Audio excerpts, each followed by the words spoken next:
शुरू किया? इसके ऑप्शन है चौरी चौरा, दांडी, चंपारण, डी है बारदौली। इसका राइट आंसर बताइए। जी हाँ, इसका राइट आंसर होगा ऑप्शन सी, चंपारण। दक्षिण भारत से लौटने पर गांधी जी ने प्रथम सत्याग्रह चंपारण में शुरू किया था और इसका सन था 1917 में। चंपारण कहाँ है? तो चंपारण बिहार में है। ठीक है, बिहार में है। किसने इनवाइट किया था महात्मा गांधी को? राजकुमार शुक्ला ने। राजकुमार शुक्ला ने। ठीक है, और किस लिए इनवाइट किया था? तिनकठिया कानून, जो नील की खेती के लिए तिनकठिया कानून था, उस पर जो अंग्रेज 3/20 ये तिनकठिया कानून था, किसानों से ज़्यादा टैक्स ले रहे थे। ठीक है, तो ये गांधी जी का सफल सत्याग्रह था और प्रथम सत्याग्रह भी था चंपारण। ठीक है, बात कर लेते हैं अन्य ऑप्शन पर। जो फर्स्ट ऑप्शन है चौरी चौरा। चौरी चौरा की घटना हुई थी 5 फरवरी 1922 को। कहाँ हुई थी? उत्तर प्रदेश के गोरखपुर जिले में चौरी चौरा नामक स्थान पर, जहाँ पर गोरखपुर जिला उत्तर प्रदेश में, उत्तर प्रदेश का गोरखपुर जिला। ठीक है, गोरखपुर जिले में चौरी चौरा नामक स्थान है और वहाँ पर 22 सिपाहियों को क्रांतिकारियों ने जिंदा जला दिया था। ठीक है, 22 सिपाहियों को क्रांतिकारियों ने जिंदा जला दिया था। यही चौरी चौरा की घटना थी। इससे गांधी जी काफ़ी आहत हो गए थे। ये कब हुई थी? 5 फरवरी 1922 को। ठीक है, बी ऑप्शन की बात कर लेते हैं, दांडी की। तो दांडी मार्च स्टार्ट हुई थी गांधी जी का। किसने किया था? गांधी जी ने। 12 मार्च 1930। 12 मार्च 1930। ठीक है, और ये कब तक चली थी? 24 दिन की पूरी थी और 6 अप्रैल 12 मार्च 1930 से 6 अप्रैल 1930 को दांडी मार्च, मतलब ये 12 मार्च 1930 से स्टार्ट हुई थी और 6 अप्रैल 1930 को ख़त्म हुई थी। ठीक है, और 24 दिन की पूरी यात्रा थी और इसमें 78 + 1 लोग थे। 78 लोग थे और +1 का मतलब है ये महात्मा गांधी जी थे। ठीक है, और लंबाई इसकी थी 324 किलोमीटर। 324 किलोमीटर की यात्रा 24 दिनों में तय की थी। ठीक है, और 6 अप्रैल 1930 को गांधी जी ने सांकेतिक रूप से नमक कानून को तोड़ा और यही से सविनय अवज्ञा आंदोलन को स्टार्ट किया था। ठीक है, बात कर लेते हैं ऑप्शन डी की। ऑप्शन डी में लिखा है बारदौली। ठीक है, तो बारदौली सत्याग्रह हुआ था 1928 को। बारदौली सत्याग्रह को लीड किया था वल्लभ भाई पटेल ने। वल्लभ भाई पटेल ने। ठीक है, और इसकी सफलता पर ही वहाँ की बारदौली की महिलाओं ने वल्लभ भाई पटेल को एक उपाधि से सम्मानित किया था। वो उपाधि क्या थी? सरदार। क्वेश्चन में कई बार क्वेश्चन पूछ लेता है पेपर में। ठीक है, तो ये याद रखिएगा, सरदार। वहाँ की महिलाओं ने वल्लभ भाई पटेल को सरदार की उपाधि प्रदान की थी। ठीक है, चलिए बढ़ते हैं नेक्स्ट क्वेश्चन पे। नेक्स्ट क्वेश्चन है, गांधी जी किसे अपना राजनीतिक गुरु मानते थे? इसका राइट आंसर बताइए। ऑप्शन है दादा भाई नौरोजी, गोपाल कृष्ण गोखले, बाल गंगाधर तिलक, एम.जी. रानाडे। इसका राइट आंसर बताइए।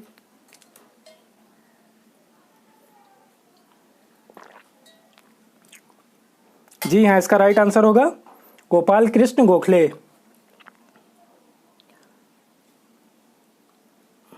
Option B, Gopal Krishna Gokhale. गांधी जी के राजनीतिक गुरु थे गोपाल कृष्ण गोखले। ठीक है, और एम.जी. रानाडे की बात कर लेते हैं तो एम.जी. रानाडे गोपाल कृष्ण गोखले के राजनीतिक गुरु एम.जी. रानाडे थे। ठीक है, महात्मा गांधी के गोपाल कृष्ण गोखले थे और गोपाल कृष्ण गोखले के राजनीतिक गुरु थे एम.जी. रानाडे। गोपाल कृष्ण गोखले के राजनीतिक गुरु थे एम.जी. रानाडे और महात्मा गांधी के राजनीतिक गुरु थे गोपाल कृष्ण गोखले। अब थोड़ी चर्चा कर लेते हैं गोपाल कृष्ण गोखले पर। गोपाल कृष्ण गोखले नरम दल के नेता थे, नरम दल के नेता थे, ठीक है। और इन्होंने सर्वेंट्स ऑफ इंडिया सोसाइटी की स्थापना की थी। किसकी? सर्वेंट ऑफ इंडिया सोसाइटी की स्थापना की थी 1905 में। 1905 में गोपाल कृष्ण गोखले ने सर्वेंट ऑफ इंडिया सोसाइटी की स्थापना की थी। और 1905 में ही क्या होता है, 16 अक्टूबर 1905 सन ये आ गया। तो आप लोगों को मैं बताना चाहता हूँ 16 अक्टूबर 1905 को बंगाल विभाजन होता है लॉर्ड कर्जन के समय में, ठीक है। 16 अक्टूबर 1905 की घटना होती है बंगाल का विभाजन लॉर्ड कर्जन के समय में, ठीक है। और दादा भाई नौरोजी की बात कर लेते हैं। तो दादा भाई नौरोजी को great old man of India कहते हैं। इन्होंने poverty and un British rule of India की रचना की है, ठीक है, की पुस्तक लिखी है, ठीक है। बात कर लेते हैं ऑप्शन सी की, बाल गंगाधर तिलक। तो बाल गंगाधर तिलक जो थे ये गरम दल के नेता थे, ठीक है। बाल गंगाधर तिलक गरम दल के नेता थे। इन्हें वैलेंटाइन सिरोल ने भारतीय अशांति का जनक कहा है। किसने? वैलेंटाइन सिरोल ने।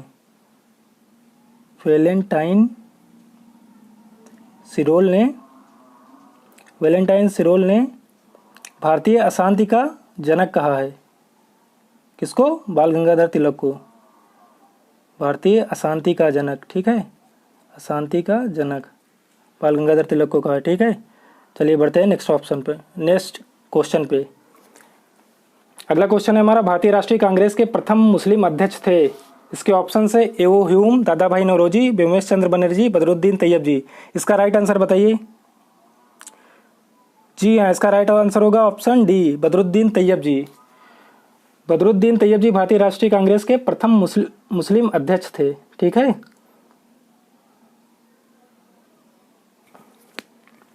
ये इनका अधिवेशन कहाँ हुआ था? मद्रास अधिवेशन में। मद्रास अधिवेशन में अध्यक्ष थे, ठीक है। और कब हुआ था? सन 1887 में, ठीक है। और एवो ह्यूम की बात कर लेते हैं। तो एवो ह्यूम ने इंडियन नेशनल कांग्रेस की स्थापना की थी, मतलब भारतीय राष्ट्रीय कांग्रेस की स्थापना की थी 25 दिसंबर 1885 में लॉर्ड डफरिन के समय में, ठीक है। दादा भाई नौरोजी की बात कर लेते हैं। तो दादा भाई नौरोजी जो है इंडियन नेशनल कांग्रेस का जो सेकेंड अधिवेशन हुआ था किस सन में? 1886 में। उसके कहाँ हुआ था? कलकत्ता अधिवेशन में, ठीक है। उसके अध्यक्ष थे दादा भाई नौरोजी, कलकत्ता में हुआ था, ठीक है। और व्योमेश चंद्र बनर्जी की बात कर लेते हैं। ऑप्शन सी पे है व्योमेश चंद्र बनर्जी। तो व्योमेश चंद्र बनर्जी की बात कर लेते हैं। तो ये भारतीय राष्ट्रीय कांग्रेस के पहले अध्यक्ष थे, प्रथम अध्यक्ष थे, ठीक है, प्रथम अध्यक्ष थे। और ये कहाँ हुआ था? मुंबई में हुआ था। भारतीय राष्ट्रीय कांग्रेस का प्रथम अधिवेशन मुंबई में हुआ था 1885 में, ठीक है। और थोड़ा बात कर लेते हैं जॉर्ज यूले की, ठीक है। तो भारतीय राष्ट्रीय कांग्रेस का जो चौथा अधिवेशन था वो हुआ था इलाहाबाद में, ठीक है। भारतीय राष्ट्रीय आईएनसी का चौथा अधिवेशन इलाहाबाद में हुआ था किस सन में? 1888 में। और इसके जो है इसमें चौथे अधिवेशन में अध्यक्ष थे जॉर्ज यूले, जो कि पहला अंग्रेज अध्यक्ष था, ठीक है, जॉर्ज यूले। प्रथम अंग्रेज अध्यक्ष कौन था? जॉर्ज यूले, 1888 में इलाहाबाद के अधिवेशन में, ठीक है। चलिए बढ़ते हैं अगले क्वेश्चन पे। अगला क्वेश्चन है, भगवान बुद्ध ने अपना पहला उपदेश कहाँ दिया? इसके ऑप्शन है सारनाथ, श्रावस्ती, कुशीनगर, लुम्बिनी। इसका राइट आंसर बताइए। जी हाँ, इसका राइट आंसर होगा ऑप्शन है सारनाथ या बोधगया में भगवान ने अपना पहला उपदेश दिया था, जिसे हम धर्मचक्र परिवर्तन कहते हैं। धर्मचक्र परिवर्तन, ठीक है। और श्रावस्ती की बात कर लेते हैं। तो सर्वाधिक उपदेश भगवान बुद्ध ने यहाँ पर सर्वाधिक उपदेश दिए हैं, ठीक है। कुशीनगर की बात कर लेते हैं। तो यहाँ पर जो है भगवान बुद्ध ने देह त्याग की थी। इस घटना को कहते हैं महापरिनिर्वाण।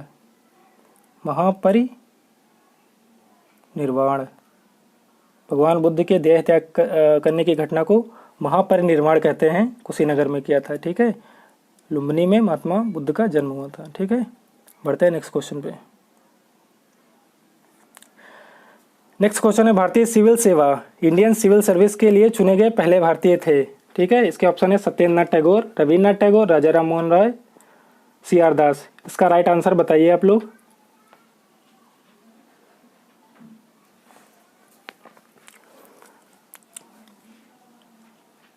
जी हाँ, इसका राइट आंसर होगा ऑप्शन ए, सत्येंद्रनाथ टैगोर भारतीय सिविल सेवा के लिए चुने गए पहले भारतीय थे। ठीक है, बात कर लेते हैं इंडियन सिविल सर्विस की। तो इंडियन सिविल सर्विस के जनक थे वो लॉर्ड कॉर्नवालिस थे। कई बार पेपर में क्वेश्चन पूछ लेता है कि भारतीय सिविल सेवा के जनक कौन थे, वो लॉर्ड कॉर्नवालिस थे, Lord Cornwallis.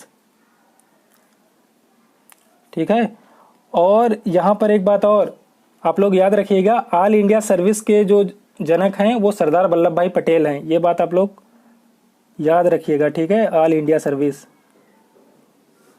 All India service के जो जनक हैं वो कौन हैं, पटेल जी हैं। ठीक है, सरदार वल्लभ भाई पटेल। सरदार की उपाधि किसने दी थी, बारदोली की महिलाओं ने दी थी। ठीक है, और फर्स्ट महिला आईएएस कौन थी, अन्ना जॉर्ज। ठीक है, अन्ना जॉर्ज मल्होत्रा फर्स्ट महिला आईएएस थी। और भारतीय सिविल सेवा के लिए चुने गए पहले भारतीय कौन थे, सत्येंद्रनाथ टैगोर। ठीक है,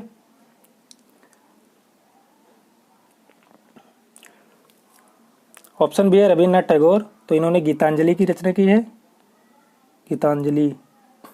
ठीक है, गीतांजलि के लिए ही रविन्द्रनाथ टैगोर जी को 1913 में नोबेल पुरस्कार मिला था। ठीक है, इनको नोबेल प्राइज मिला था 1913 में। ठीक है, बात कर लेते हैं ऑप्शन सी की, राजा Ram Mohan Roy.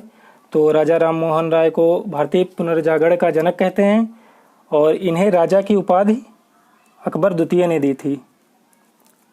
Most important question है, राजा की उपाधि किसने दी थी, अकबर द्वितीय ने दी थी। ठीक है, और इन्होंने सती प्रथा का अंत किया था, सती प्रथा का अंत, सती प्रथा का अंत किया था। राजा राम मोहन राय के प्रयासों से लॉर्ड विलियम बेंटिंक ने सती प्रथा का अंत किया था। ठीक है, 1829 में। प्रयास किसके थे, राजा राम मोहन राय के, और अंत किसने किया था, लॉर्ड विलियम बेंटिंक ने। ठीक है, और राजा राम मोहन राय ने ब्रह्म समाज, संवाद कौमुदी और मिरातुल अखबार भी, ब्रह्म समाज की स्थापना की है, और संवाद कौमुदी, मिरातुल अखबार, ठीक है, इनके पत्रिका थे। ब्रह्म समाज के संस्थापक थे, ब्रह्म समाज। ठीक है, फाउंडर थे राजा राम मोहन राय, और इनकी पत्रिका क्या थी, संवाद कौमुदी। मोस्ट इंपॉर्टेंट क्वेश्चन है, संवाद कौमुदी और मिरातुल अखबार, मिरातुल अखबार। ठीक है, इनकी पत्रिका थी। अकबर द्वितीय ने इन्हें अकबर द्वितीय ने राजा राम मोहन राय को राजा की उपाधि दी थी। ठीक है, ऑप्शन डी है सी आर दास या चित्तरंजन दास। इन्होंने सन 1923 में स्वराज पार्टी की स्थापना की थी। ठीक है, स्वराज पार्टी की स्थापना की थी 1923 में। सी आर दास के साथ और कौन था, मोतीलाल नेहरू, मोतीलाल नेहरू। ठीक है, बढ़ते हैं नेक्स्ट क्वेश्चन पे। नेक्स्ट क्वेश्चन है, आधुनिक इतिहासकार जिन्होंने 1857 के विद्रोह को फर्स्ट वॉर ऑफ इंडिपेंडेंस बोला था, कौन थे?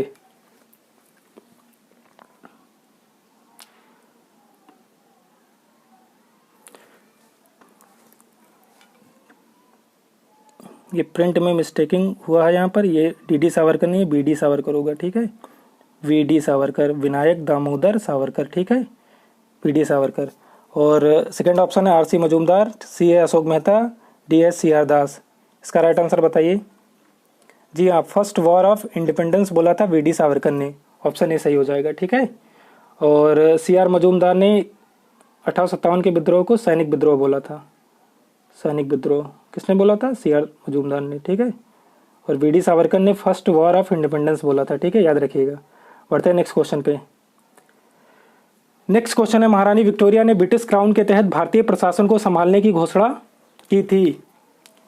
फर्स्ट ऑप्शन है 1 नवंबर 1858, सेकेंड है 31 दिसंबर 1857, थर्ड है 6 जनवरी 1850, फोर्थ है 17 नवंबर 1860। राइट आंसर बताइए।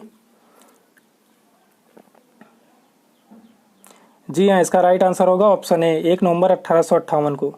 ठीक है, 1 नवंबर 1858 को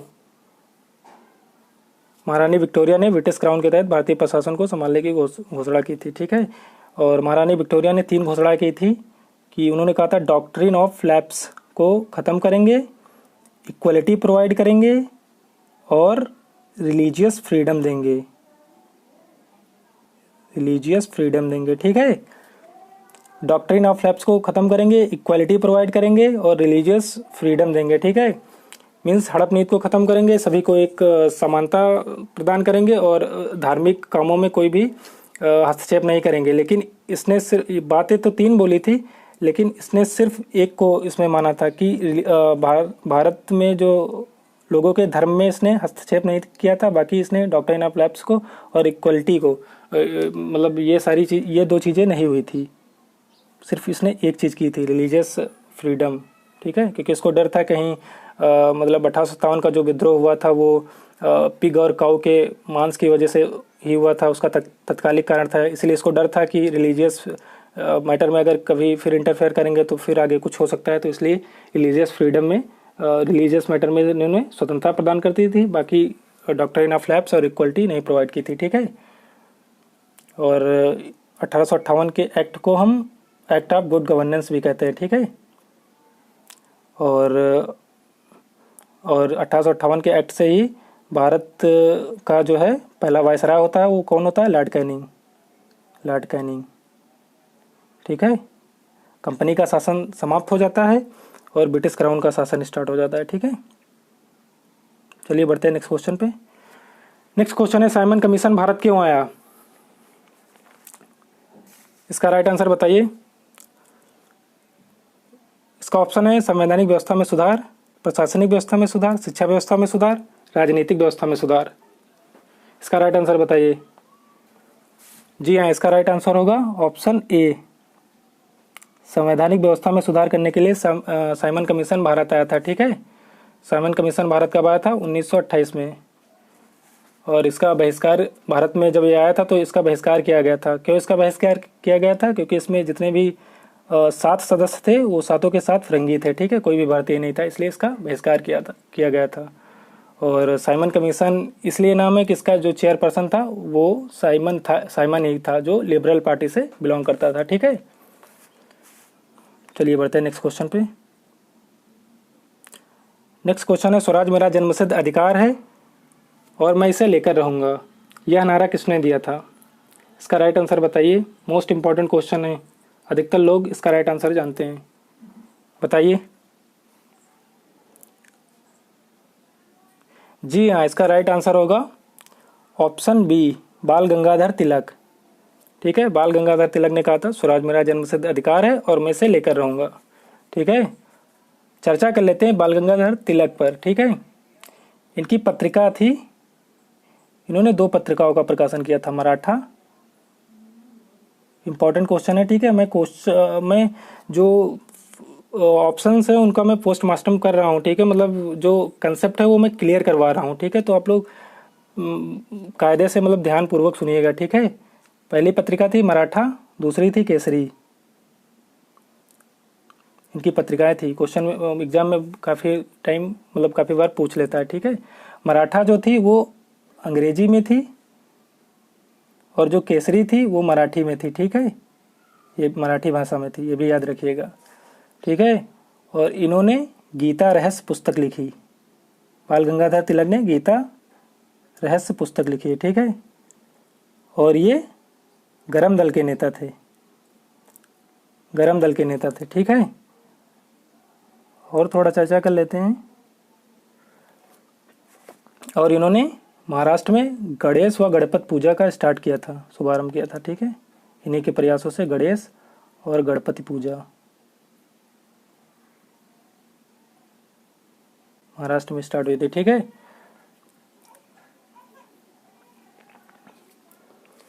और वैलेंटाइन सिरोल ने इन्हें भारतीय अशांति का जनक कहा है। किसने? वैलेंटाइन सिरोल ने, मैंने भी बताया, वैलेंटाइन सिरोल ने इन्हें भारतीय अशांति का जनक कहा है, अशांति का जनक कहा है। ठीक है, किसको? बाल गंगाधर तिलक को। ठीक है, और यहाँ बात कर लेते हैं, यहाँ शब्द आया है स्वराज। तो स्वराज शब्द किसने दिया था? सर्वप्रथम स्वराज शब्द दिया था स्वामी दयानंद सरस्वती ने। इम्पोर्टेंट फैक्ट है, ठीक है, याद रखिएगा। स्वामी दयानंद सरस्वती ने स्वराज शब्द दिया था, ठीक है। और इंडियन नेशनल कांग्रेस में सर्वप्रथम 1906 में स्वराज शब्द इस्तेमाल किया गया था, ठीक है, 1906 में, ठीक है, इंडियन नेशनल कांग्रेस की 1906 में, ठीक है, सर्वप्रथम स्वराज शब्द इस्तेमाल किया गया था। और 1906 में जो अध्यक्षता की थी वो दादा भाई नौरोजी इसके अध्यक्ष थे, और अधिवेशन था कलकत्ता अधिवेशन, यहीं पर सर्वप्रथम स्वराज शब्द स्टार्ट किया था, ठीक है, कलकत्ता अधिवेशन, अध्यक्षता दादा भाई नौरोजी, यहाँ पर स्वराज की मांग की गई थी, ठीक है। और स्वराज शब्द किसने दिया था सर्वप्रथम? स्वामी दयानंद सरस्वती ने, ठीक है। चलिए, और जो ऑप्शन सी लिखा है, ऑप्शन सी लाला लाजपत राय, ठीक है, ये भी गरम दल के नेता हैं, ठीक है, लाल बाल पाल, याद रखिएगा। बढ़ते हैं नेक्स्ट क्वेश्चन पे। नेक्स्ट क्वेश्चन है, बंगाल के प्रथम गवर्नर जनरल थे, मोस्ट इंपॉर्टेंट क्वेश्चन है। इसके ऑप्शन है Robert Clive, B A William Bentinck, C A Warren Hastings, D A Lord Cornwallis. इसका राइट आंसर बताइए, ध्यान से सुनिएगा। इसका राइट आंसर है ऑप्शन सी, वॉरेन हेस्टिंग, ठीक है, बंगाल के प्रथम गवर्नर जनरल थे, ठीक है, वर्ड पे गौर करिएगा, प्रथम बंगाल के, वो भी पूछा, बंगाल का प्रथम गवर्नर जनरल वॉरेन हेस्टिंग था, ठीक है। अब मैं समझा रहा हूँ आपको फर्स्ट जो थे, फर्स्ट गवर्नर ऑफ बंगाल, वो कौन थे? Robert Clive. रॉबर्ट क्लाइव क्या थे? First governor of Bengal. Bengal के प्रथम गवर्नर कौन थे? रॉबर्ट क्लाइव, ठीक है। मैं गवर्नर जनरल की बात नहीं कर रहा हूँ, बंगाल के प्रथम गवर्नर जनरल थे वॉरेन हेस्टिंग। मैं बात कर रहा हूँ प्रथम गवर्नर जनरल ऑफ प्रथम governor of Bengal Robert Clive, ठीक है। और first governor general of Bengal कौन थे? वॉरेन हेस्टिंग, ठीक है, ऑप्शन सी जो अभी मैंने बताया है। और first governor general of India कौन थे? भारत के प्रथम गवर्नर जनरल कौन थे? First governor general of India कौन थे? लॉर्ड विलियम बेंटिंग, ठीक है, Lord William Bentinck, first governor general of India, ठीक है, लॉर्ड विलियम बेंटिंग थे, ठीक है। और last governor general of India अगर पूछ लेता, last governor general of India कौन थे? तो वो जो है लॉर्ड कैनिंग थे, ठीक है, लॉर्ड कैनिंग थे। और फर्स्ट वायसराय ऑफ इंडिया कौन थे? वो लॉर्ड कैनिंग थे, ठीक है। फर्स्ट वायसराय ऑफ इंडिया भी पूछता है कौन थे? वो लॉर्ड कैनिंग थे, ठीक है, याद रखिएगा, मोस्ट इंपॉर्टेंट क्वेश्चन है। चलिए, मोस्ट इंपॉर्टेंट फैक्ट है, ठीक है। बढ़ते हैं नेक्स्ट क्वेश्चन पे। नेक्स्ट क्वेश्चन है, वेदों की ओर लौटो का नारा किसने दिया? इसके ऑप्शन है ए स्वामी दयानंद सरस्वती, बी बाल Gangadhar Tilak, D C Vivekananda, D इनमें से कोई नहीं, ठीक है। इसका राइट आंसर बताइए। जी हाँ, इसका राइट आंसर होगा ऑप्शन ए स्वामी दयानंद सरस्वती। स्वामी दयानंद सरस्वती ने नारा दिया था वेदों की ओर लौटो, ठीक है। स्वामी दयानंद सरस्वती का मूल नाम था, क्या नाम था? इनका नाम था मूल शंकर। स्वामी दयानंद सरस्वती का क्या नाम था? मूल शंकर। इन्होंने आर्य समाज की स्थापना की थी। आर्य समाज की स्थापना किसने की है? स्वामी दयानंद सरस्वती। किस सन में? 1875 में। 1875 में आर्य समाज की स्थापना स्वामी दयानंद सरस्वती ने की है, ठीक है। और स्वामी दयानंद सरस्वती ने कहा है India for Indians. India for Indians वाक्य किसका है? इंडिया फॉर इंडियंस, ये किसका वाक्य है? यह है स्वामी दयानंद सरस्वती का, ठीक है। इन्होंने सत्यार्थ प्रकाश की रचना की है, ठीक है, सत्यार्थ प्रकाश, ठीक है, ठीक है। और भी बात कर लेते हैं थोड़ा स्वामी दयानंद सरस्वती के बारे में, ठीक है। इन्होंने वेद भाष्य भूमिका की पुस्तक, वेद भाष्य भूमिका पुस्तक लिखी है, ठीक है। कौन? स्वामी दयानंद सरस्वती, ठीक है। और इन्होंने शुद्धि आंदोलन भी चलाया हुआ है, शुद्धि आंदोलन भी चलाया हुआ है, ठीक है। अब एक बार रिकॉल कर लेते हैं, स्वामी दयानंद सरस्वती का दूसरा नाम है मूल शंकर, ठीक है। और इन्होंने आर्य समाज की स्थापना की है 1875 में। इन्होंने कहा है इंडिया फॉर इंडियंस, ये इन्हीं का वाक्य है। इन्होंने सत्यार्थ प्रकाश की रचना की है। इन्होंने वेद भाष्य भूमिका नामक पुस्तक लिखी है। इन्होंने शुद्धि आंदोलन भी चलाया हुआ है, ठीक है। और बात कर लेते हैं ऑप्शन बी की, बाल गंगाधर तिलक। तो मैंने भी बताया कि ये गरम दल के नेता थे। वैलेंटाइन सिरोले, इनको भारतीय अशांति का जनक भी कहा हुआ है, ठीक है। और इन्होंने महाराष्ट्र में जो है वो गणेश हुआ, गणपत पूजा भी प्रारंभ की है। और बाल गंगाधर तिलक ने गीता रहस्य पुस्तक भी लिखी है, ठीक है। इनकी पत्रिका मराठा और केसरी है। और इन्हें भारतीय शांति का जनक वैलेंटाइन सिरोले का, ठीक है। विवेकानंद, ठीक है, ये रामकृष्ण परमहंस के शिष्य थे, रामकृष्ण परमहंस के शिष्य थे, ठीक है। 1893 में जब शिकागो धर्म सम्मेलन होता है तो ये वहाँ जाते हैं और वहाँ पर इनका वाक्य होता है, मतलब शिकागो धर्म सम्मेलन में भाइयों और बहनों के साथ अपना स्टार्ट करते हैं, ठीक है। तो वहाँ पर मतलब भारतीय संस्कृति को काफ़ी बहुत महत्व मिलती है, ठीक है। मतलब विदेशों में भारत की जो हेरिटेज है, जो कल्चर है, उसको फैलाते हैं स्वामी विवेकानंद 1893 में शिकागो विश्व धर्म संसद में भाग लेकर, ठीक है। बढ़ते हैं नेक्स्ट क्वेश्चन पे। नेक्स्ट क्वेश्चन है घटनाओं का सही क्रम है, ठीक है। इसके साइड में घटनाएं लिखी हैं, दूसरे साइड में इसका सन लिखा हुआ है, ठीक है। तो बताइएगा कौन सही है।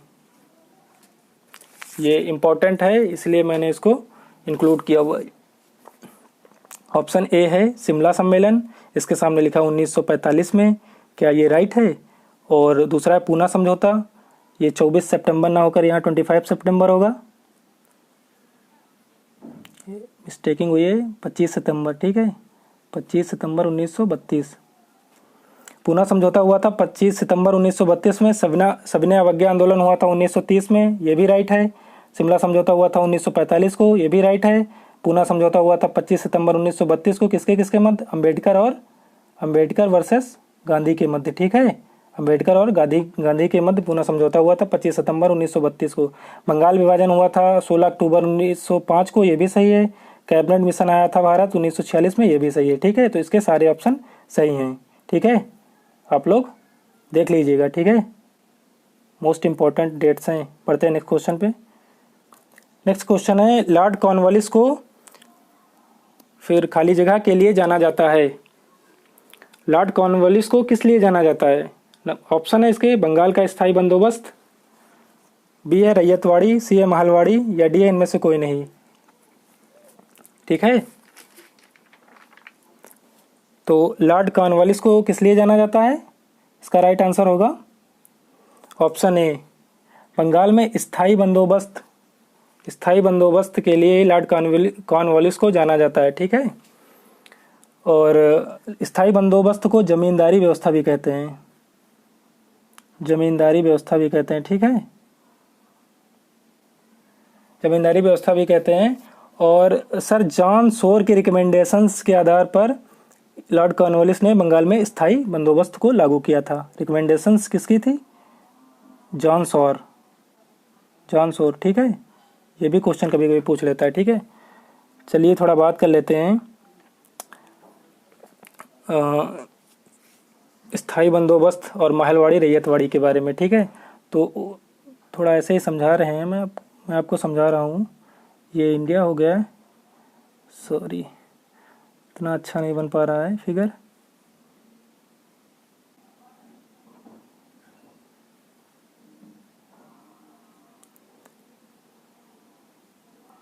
मान लीजिए इंडिया है, ठीक है। तो जो नॉर्थ ईस्ट में हुआ है, ठीक है, यहाँ पर क्या थी, कौन सी व्यवस्था थी, यहाँ स्थायी बंदोबस्त था या जमींदारी प्रथा थी, ठीक है। जमींदारी व्यवस्था थी, ठीक है, जमींदारी व्यवस्था थी। और इसका जनक कौन है, वो लॉर्ड कॉर्नवालिस है, ठीक है। और जो इसके साउथ में थी वो कौन सी व्यवस्था थी, यहाँ पर रैयतवाड़ी की व्यवस्था थी, ठीक है। रैयतवाड़ी व्यवस्था थी। और इस तरफ जो है नॉर्थ वेस्ट की तरफ जो है महलवाड़ी व्यवस्था थी, ठीक है। नॉर्थ ईस्ट की तरफ जमींदारी व्यवस्था यानी जो है बंगाल के साइड में जो है वो जमींदारी व्यवस्था थी, और नॉर्थ वेस्ट की तरफ महलवाड़ी व्यवस्था थी, साउथ में रैयतवाड़ी व्यवस्था थी, ठीक है। जमींदारी व्यवस्था को लॉर्ड कॉर्नवालिस ने स्टार्ट किया था। इसे स्थायी बंदोबस्त भी कहते हैं। ये सर जॉन शोर की रिकमेंडेशंस के आधार रिकमेंडेशंस पे लॉर्ड कॉर्नवालिस ने स्टार्ट किया था। ठीक है। जमींदारी व्यवस्था में क्या होता था, इसमें जमींदारों को भूमि का मालिक बना दिया जाता था। ठीक है। और महलवाड़ी व्यवस्था को लॉर्ड मैकेंजी ने स्टार्ट किया था। ये मोस्ट इंपॉर्टेंट जो है फैक्ट है, ठीक है, जो मैं आपको बता रहा हूँ। महलवाड़ी व्यवस्था को किसने स्टार्ट किया था, लॉर्ड मैकेंजी ने। ठीक है। ये सन 1833 में स्टार्ट किया था। ये भारत के 39% क्षेत्रफल पे थी। ठीक है। और जो जमींदारी व्यवस्था थी वो 1793 में स्टार्ट की गई थी। ये भारत के 25% क्षेत्रफल पर थी। ठीक है। और जो महलवाड़ी व्यवस्था होती थी वो भूमि पर ग्राम समुदाय का संयुक्त स्वामित्व होता था। ठीक है। और जो रैयतवाड़ी व्यवस्था थी तो ये इसको थॉमस मुनरो ने स्टार्ट किया था। ठीक है। रैयतवाड़ी व्यवस्था को किसने स्टार्ट किया था, मुनरो ने। ठीक है। और महलवाड़ी को मैकेंजी ने। ठीक है। रैयतवाड़ी व्यवस्था ये किसानों से रिलेटेड थी। रैयत का मतलब ये होता है किसान। ठीक है। बढ़ते हैं नेक्स्ट क्वेश्चन पे। नेक्स्ट क्वेश्चन है घटनाओं का सही क्रम है। घटनाओं का सही क्रम है। एक तरफ घटनाएं दी हुई हैं, एक तरफ संधि हुए हैं, बताइए। प्लासी का युद्ध 1764, पानीपत का प्रथम युद्ध 1526, बक्सर का युद्ध 1757, वांडीवास का युद्ध 1760।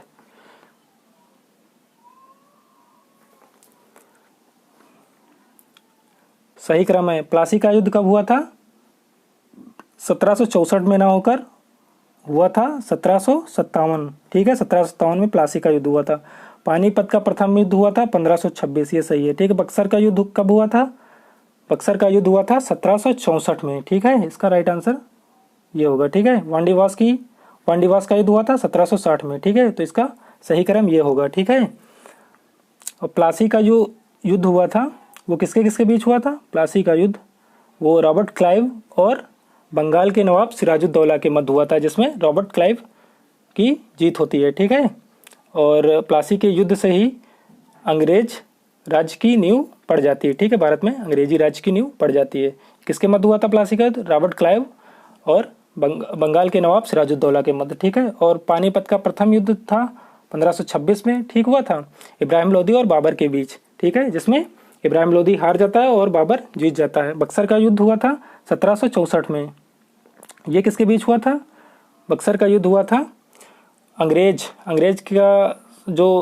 की तरफ से लड़ रहा था वो मुनरो था। ठीक है। मुनरो वर्सेस अंग्रेज मीन्स या अंग्रेज बक्सर का युद्ध मोस्ट इंपॉर्टेंट युद्ध था। ठीक है। अंग्रेज वर्सेस शाह आलम और सुजाउद्दौला और मीर कासिम की संयुक्त सेना ने अंग्रेजों से लड़ा था, जिसमें शाह आलम जो है मुगल सम्राट था। ठीक है। शाह आलम, सुजाउद्दौला जो था वो अवध का नवाब था, मीर कासिम बंगाल का नवाब था।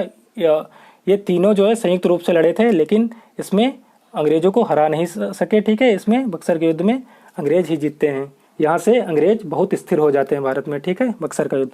वांडीवास की लड़ाई हुई थी 1760 में। ये किसके बीच हुई थी, ये हुई थी डेन और अंग्रेजों के बीच। ठीक है। डेन और अंग्रेजों के बीच हुई थी, जिसमें अंग्रेज जीतते हैं। ठीक है। बढ़ते हैं नेक्स्ट क्वेश्चन पे। अगला क्वेश्चन है तत्वरोधनी नहीं होगा, तत्वबोधनी सभा के संस्थापक कौन थे। ठीक है। इसका राइट आंसर बताइए। तत्वबोधनी सभा के संस्थापक कौन थे। इसके ऑप्शन है, option A Swami Vivekananda, option B है ज्योतिबा फुले, ऑप्शन सी है रविन्द्रनाथ टैगोर, ऑप्शन डी है देवेंद्रनाथ टैगोर। तो इसका राइट आंसर बताइए। जी हाँ, इसका राइट आंसर होगा ऑप्शन डी, देवेंद्रनाथ टैगोर। टैगोर ना होकर यहाँ ठाकुर होगा। ठीक है। टाइपिंग में मिस्टेक है, यहाँ ठाकुर होगा। देवेंद्रनाथ ठाकुर तत्वबोधनी सभा के संस्थापक थे। तत्वबोधनी सभा कब आई थी अस्तित्व में, 1839 में। ठीक है। और स्वामी विवेकानंद की बात कर लेते हैं। तो स्वामी विवेकानंद जो है 1897 में रामकृष्ण मिशन की स्थापना करते हैं। रामकृष्ण मिशन, ये शिष्य थे रामकृष्ण परमहंस के। ठीक है। स्वामी विवेकानंद रामकृष्ण परमहंस के शिष्य थे। ठीक है। और 1887 में वेलूर मठ की स्थापना स्वामी विवेकानंद करते हैं। ठीक है। वेलूर मठ की स्थापना भी करते हैं। ठीक है।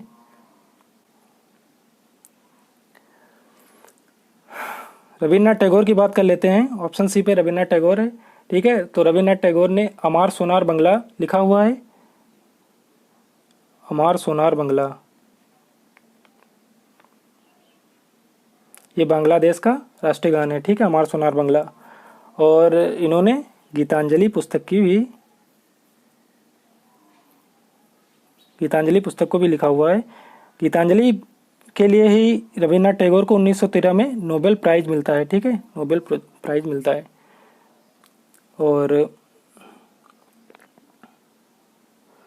ऑप्शन बी है ज्योतिबा फुले। ठीक है, तो इन्होंने 1851 में बालिका विद्यालय बनवाया था। ठीक है, बालिका विद्यालय। ठीक है, चलिए बढ़ते हैं नेक्स्ट क्वेश्चन पे। नेक्स्ट क्वेश्चन है होम रूल लीग की स्थापना किसने की? लीड ना होकर लीग होगा। होम रूल लीग की स्थापना किसने की? ऑप्शन ए तिलक एवं एनी बेसेंट, बी है मोतीलाल नेहरू, सी है वी.डी. सावरकर, डी है एम.एन. जोशी। इसका राइट आंसर बताइए। होम रूल लीग की स्थापना किसने की? जी हाँ, इसका राइट आंसर होगा ऑप्शन ए तिलक व एनी बेसेंट ने सन 1916 में होम रूल लीग की स्थापना की है। ठीक है, होम रूल लीग का मतलब होता है कि होम का मतलब होता है घर, रूल का मतलब होता है मतलब नियम कानून। ठीक है, जो खुद से मतलब स्वयं से नियम कानून है वो हम लोग मतलब अपने भारत में ही नियम कानून बनाएंगे और उसी से हम लोग मतलब उसी से संचालित होंगे। ठीक है, होम रूल लीग उसका मतलब ये होता है। 1916 में तिलक एवं एनी बेसेंट के प्रयासों से होम रूल लीग की जो है स्थापना होती है। ठीक है, और मोतीलाल नेहरू की बात कर लेते हैं। ऑप्शन बी पे हुआ है मोतीलाल नेहरू। तो सन 1923 में मोतीलाल नेहरू और चित्तरंजन दास, सी.आर. दास के प्रयास से चित्तरंजन दास और मोतीलाल नेहरू ने 1923 में स्वराज पार्टी की स्थापना की थी। ठीक है, स्वराज पार्टी की स्थापना की थी। ठीक है, और बी.डी. सावरकर की बात कर लेते हैं। तो बी.डी. सावरकर ने 1906 में अभिनव भारत की रचना की। ठीक है, अभिनव भारत बी.डी. सावरकर से संबंधित है। ठीक है, 1906 में। ठीक है, और एम.एन. जोशी जो थे वो ऑप्शन डी पे एम.एन. जोशी, इन्होंने 1920 में Akhil Bharatiya trade union, all India trade union नामक संगठन बनाया था। ठीक है, बी.डी. सावरकर ने 1857 के युद्ध को प्रथम स्वतंत्रता संग्राम का युद्ध भी कहा है। ठीक है, प्रथम स्वतंत्रता संग्राम कहा है। ठीक है, 1857 के युद्ध को बी.डी. सावरकर ही थे। ठीक है, बढ़ते हैं नेक्स्ट क्वेश्चन पे। नेक्स्ट क्वेश्चन है आत्मीय सभा के संस्थापक थे। ऑप्शन ए है राजा राम मोहन राय, ऑप्शन बी है एम.जी. रानाडे, ऑप्शन सी है भीमराव अम्बेडकर, ऑप्शन डी है गोपाल कृष्ण गोखले। इसका राइट आंसर बताइए। आत्मीय सभा के संस्थापक कौन थे?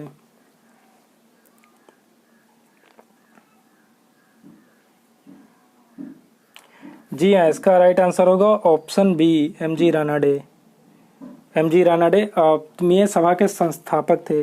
संस्थापक का क्या मतलब है? मतलब ये संस्थापक नहीं थे, मुख्य संस्थापक तो थे जो है वो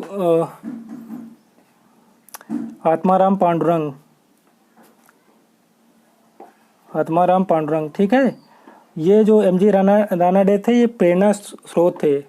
इनकी प्रेरणा से ही आत्मीय सभा का की स्थापना हुई थी, जिसके जो मेन संस्थापक थे आत्माराम पांडुरंग और केशव चंद्र सेन थे। केशव चंद्र सेन। ठीक है, केशव चंद्र सेन। लेकिन अगर ये दो नाम नहीं है और ऑप्शन में एम.जी. रानाडे है तो एम.जी. रानाडे ही सही होगा। ठीक है, एम.जी. रानाडे कौन थे? ये गोपाल कृष्ण गोखले के राजनीतिक गुरु थे। ठीक है, और गोपाल कृष्ण गोखले महात्मा गांधी के राजनीतिक गुरु थे, एम.जी. गांधी के। ठीक है, महात्मा गांधी के राजनीतिक गुरु गोपाल कृष्ण गोखले और गोपाल कृष्ण गोखले के राजनीतिक गुरु एम.जी. रानाडे। ठीक है, बढ़ते हैं नेक्स्ट क्वेश्चन पे। और थोड़ी बात कर लेते हैं राजा राम मोहन राय के बारे में। ऑप्शन ए छूट गया है।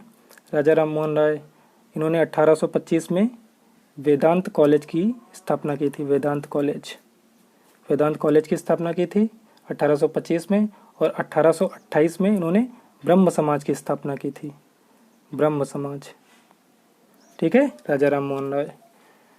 और एमजी रानाडे ने पूना सार्वजनिक सभा 1867 में पूना सार्वजनिक सभा की भी स्थापना की थी, पूना सार्वजनिक सभा, ठीक है, सार्वजनिक सभा, एमजी रानाडे, ठीक है।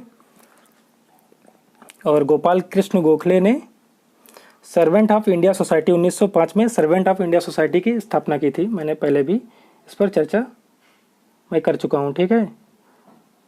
और बात कर लेते हैं ऑप्शन सी की, बी आर अम्बेडकर।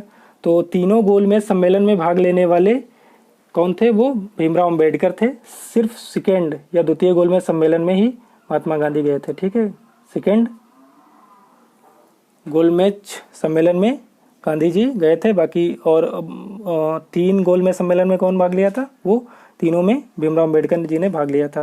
भीमराव अम्बेडकर की जो ये संस्थापक है वो बहिष्कृत हितकारिणी सभा के संस्थापक हैं और स्वतंत्र श्रमिक पार्टी के संस्थापक भीमराव अम्बेडकर हैं। और बहिष्कृत हितकारिणी सभा के भी संस्थापक भीमराव अम्बेडकर हैं, ठीक है। बढ़ते हैं नेक्स्ट क्वेश्चन पे। नेक्स्ट क्वेश्चन है, सूची 1 को सूची 2 से सुमेलित कीजिए। सूची 1 को सूची 2 से सुमेलित कीजिए। एक तरफ है सूची 1, एक तरफ है सूची 2। सूची 1 में क्या है? लॉर्ड डलहौजी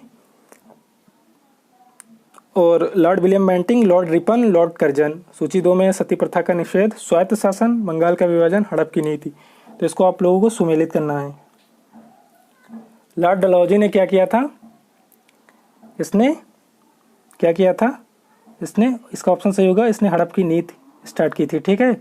और लॉर्ड विलियम बेंटिंक जो थे उन्होंने सती प्रथा का अंत किया था 1829 में, ठीक है। राजा राम मोहन राय के प्रयासों से लॉर्ड विलियम बेंटिंक ने सती प्रथा का निषेध या अंत किया था, ठीक है। लॉर्ड रिपन जो थे इनके शासनकाल में स्वायत्त शासन की स्थापना हुई थी, ठीक है। और लॉर्ड कर्जन जो थे वो बंगाल विभाजन से संबंधित है। 16 अक्टूबर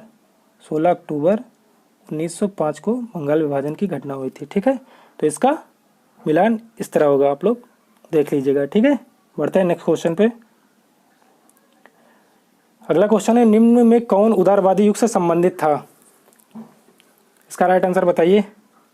इसके ऑप्शंस हैं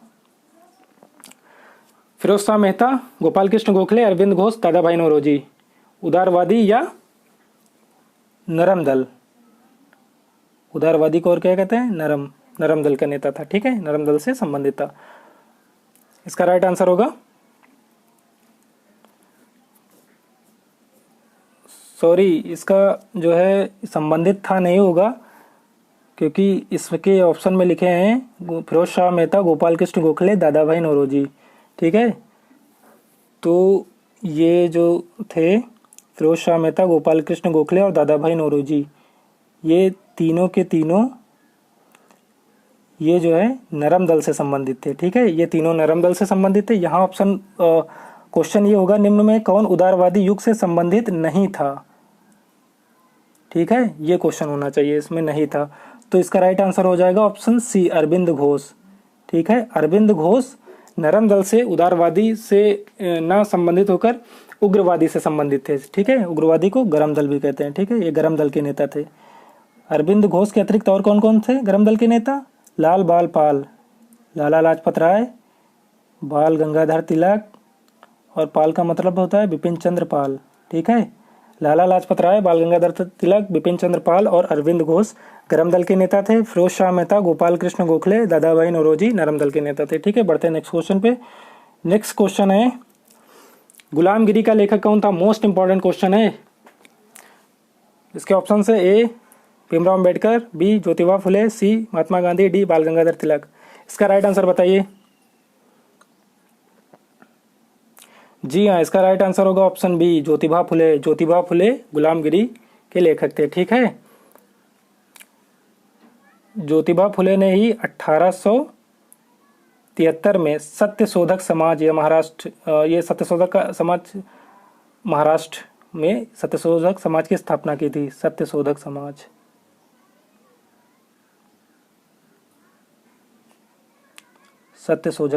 सत्यशोधक समाज।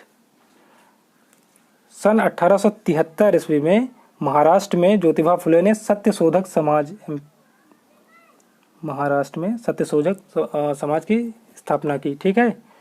और बाल गंगाधर तिलक की बात कर लेते हैं तो इन्हें भारतीय उपद्रव का पिता वैलेंटाइन सरोल ने कहा, उपद्रव या अशांति का जनक। ठीक है। और बात कर लेते हैं ऑप्शन सी की, जिसमें लिखा हुआ है महात्मा गांधी। ठीक है। तो महात्मा गांधी की बात कर लेते हैं। इन्होंने अफ्रीका में साउथ अफ्रीका में फिनिक्स फॉर्म की स्थापना की थी। ठीक है। फिनिक्स फॉर्म साउथ अफ्रीका में, ठीक है, स्थापना की थी। और इनकी पत्रिका क्या थी? महात्मा गांधी की पत्रिकाएं क्या थी? नवजीवन, इम्पोर्टेंट है इसलिए मैं बता रहा हूँ। नवजीवन, हरिजन, इंडियन ओपिनियन। ये जो इंडियन ओपिनियन पत्रिका है ये साउथ अफ्रीका में गांधी जी ने प्रकाशित किया था। कभी कभी ये क्वेश्चन पूछ लेता है कि साउथ अफ्रीका में रहकर महात्मा गांधी ने किस पत्रिका का प्रकाशन किया था? वो उसका आपका राइट आंसर होगा इंडियन ओपिनियन। ठीक है। ये साउथ अफ्रीका में रहकर इन्होंने वहां से वहीं पर इस पत्रिका को प्रकाशित किया था। ठीक है। चलिए बढ़ते हैं नेक्स्ट क्वेश्चन पे। नेक्स्ट क्वेश्चन है गदर पार्टी का नेता कौन था? इसके ऑप्शन है भगत सिंह, लाला हरदयाल, बीडी सावरकर, इनमें से कोई नहीं। इसका राइट आंसर बताइए।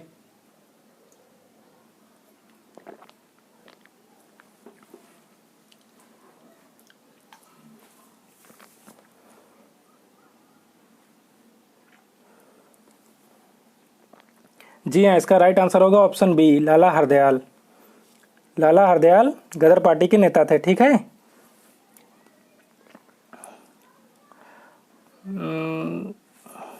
और बीडी सावरकर की तो मैं बात कर चुका हूँ। इन्होंने 1857 के विद्रोह को भारतीय स्वतंत्रता संग्राम का नाम दिया है। ठीक है। चलिए बढ़ते हैं अगले क्वेश्चन पे। अगला क्वेश्चन है दादा भाई नौरोजी को अन्य किस नाम से जाना जाता था? Punjab Kesari, Gurudev, great old man of India, Seemant Gandhi. इसका राइट आंसर बताइए। जी हाँ, इसका राइट आंसर होगा option C, great old man of India, Dadabhai Naoroji. ठीक है। दादा भाई नौरोजी के बारे में बात कर लेते हैं, कुछ इंपॉर्टेंट फैक्ट के बारे में। ठीक है। इन्होंने धन निष्कासन के सिद्धांत, थ्योरी ऑफ ड्रेन वेल्थ, ठीक है, का प्रकाशन किया। धन निष्कासन का सिद्धांत किसका है? दादा भाई नौरोजी का। ठीक है। धन निष्कासन का सिद्धांत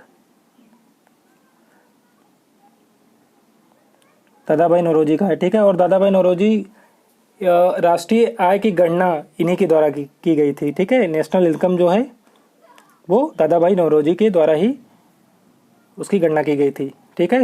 नेशनल इनकम। ठीक है। और इनकी जो पुस्तक है वो क्या है? Poverty and un British rule in India. ठीक है। याद रखिएगा, मोस्ट इंपॉर्टेंट फैक्ट है। ठीक है। बात कर लेते हैं ऑप्शन ए की, पंजाब केसरी। तो पंजाब केसरी कहते हैं लाला लाजपत राय को। लाला लाजपत राय को पंजाब केसरी कहते हैं। गुरुदेव कहते हैं रविन्द्रनाथ टैगोर को। ठीक है। टैगोर जी को रविन्द्रनाथ टैगोर को गुरुदेव की उपाधि किसने दी? कभी कभी क्वेश्चन में ये क्वेश्चन पूछ लेता है कि जो है रविन्द्रनाथ टैगोर को गुरुदेव की उपाधि किसने दी? तो आपका राइट आंसर होगा महात्मा गांधी। महात्मा गांधी ने रविन्द्रनाथ टैगोर को गुरुदेव की उपाधि दी। ठीक है। और गांधी जी को महात्मा किसने कहा? तो गांधी जी को महात्मा की उपाधि दी थी सुभाष चंद्र बोस जी ने। ठीक है। गांधी जी को महात्मा की उपाधि दी थी रविन्द्रनाथ टैगोर जी ने। ठीक है। और गांधी जी को राष्ट्रपिता किसने कहा या राष्ट्रपिता की उपाधि किसने दी? तो गांधी जी को राष्ट्रपिता की उपाधि दी थी सुभाष चंद्र बोस जी ने। ठीक है। ये फैक्ट याद रखिएगा आप लोग। बढ़ते हैं नेक्स्ट क्वेश्चन पे।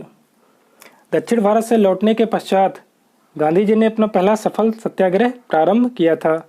क्वेश्चन मैं अभी करवा चुका हूँ। इसका राइट आंसर होगा ऑप्शन सी, चंपारण। ठीक है। चंपारण 1917 में। ठीक है। बिहार में। ठीक है। और ऑप्शन ए की बात कर लेते हैं, चौरी चौरा। ये कब हुई थी? इसकी घटना हुई थी 5 फरवरी 1922 को, ठीक है, गोरखपुर में, ठीक है, चौरी चौरा नामक स्थान पे।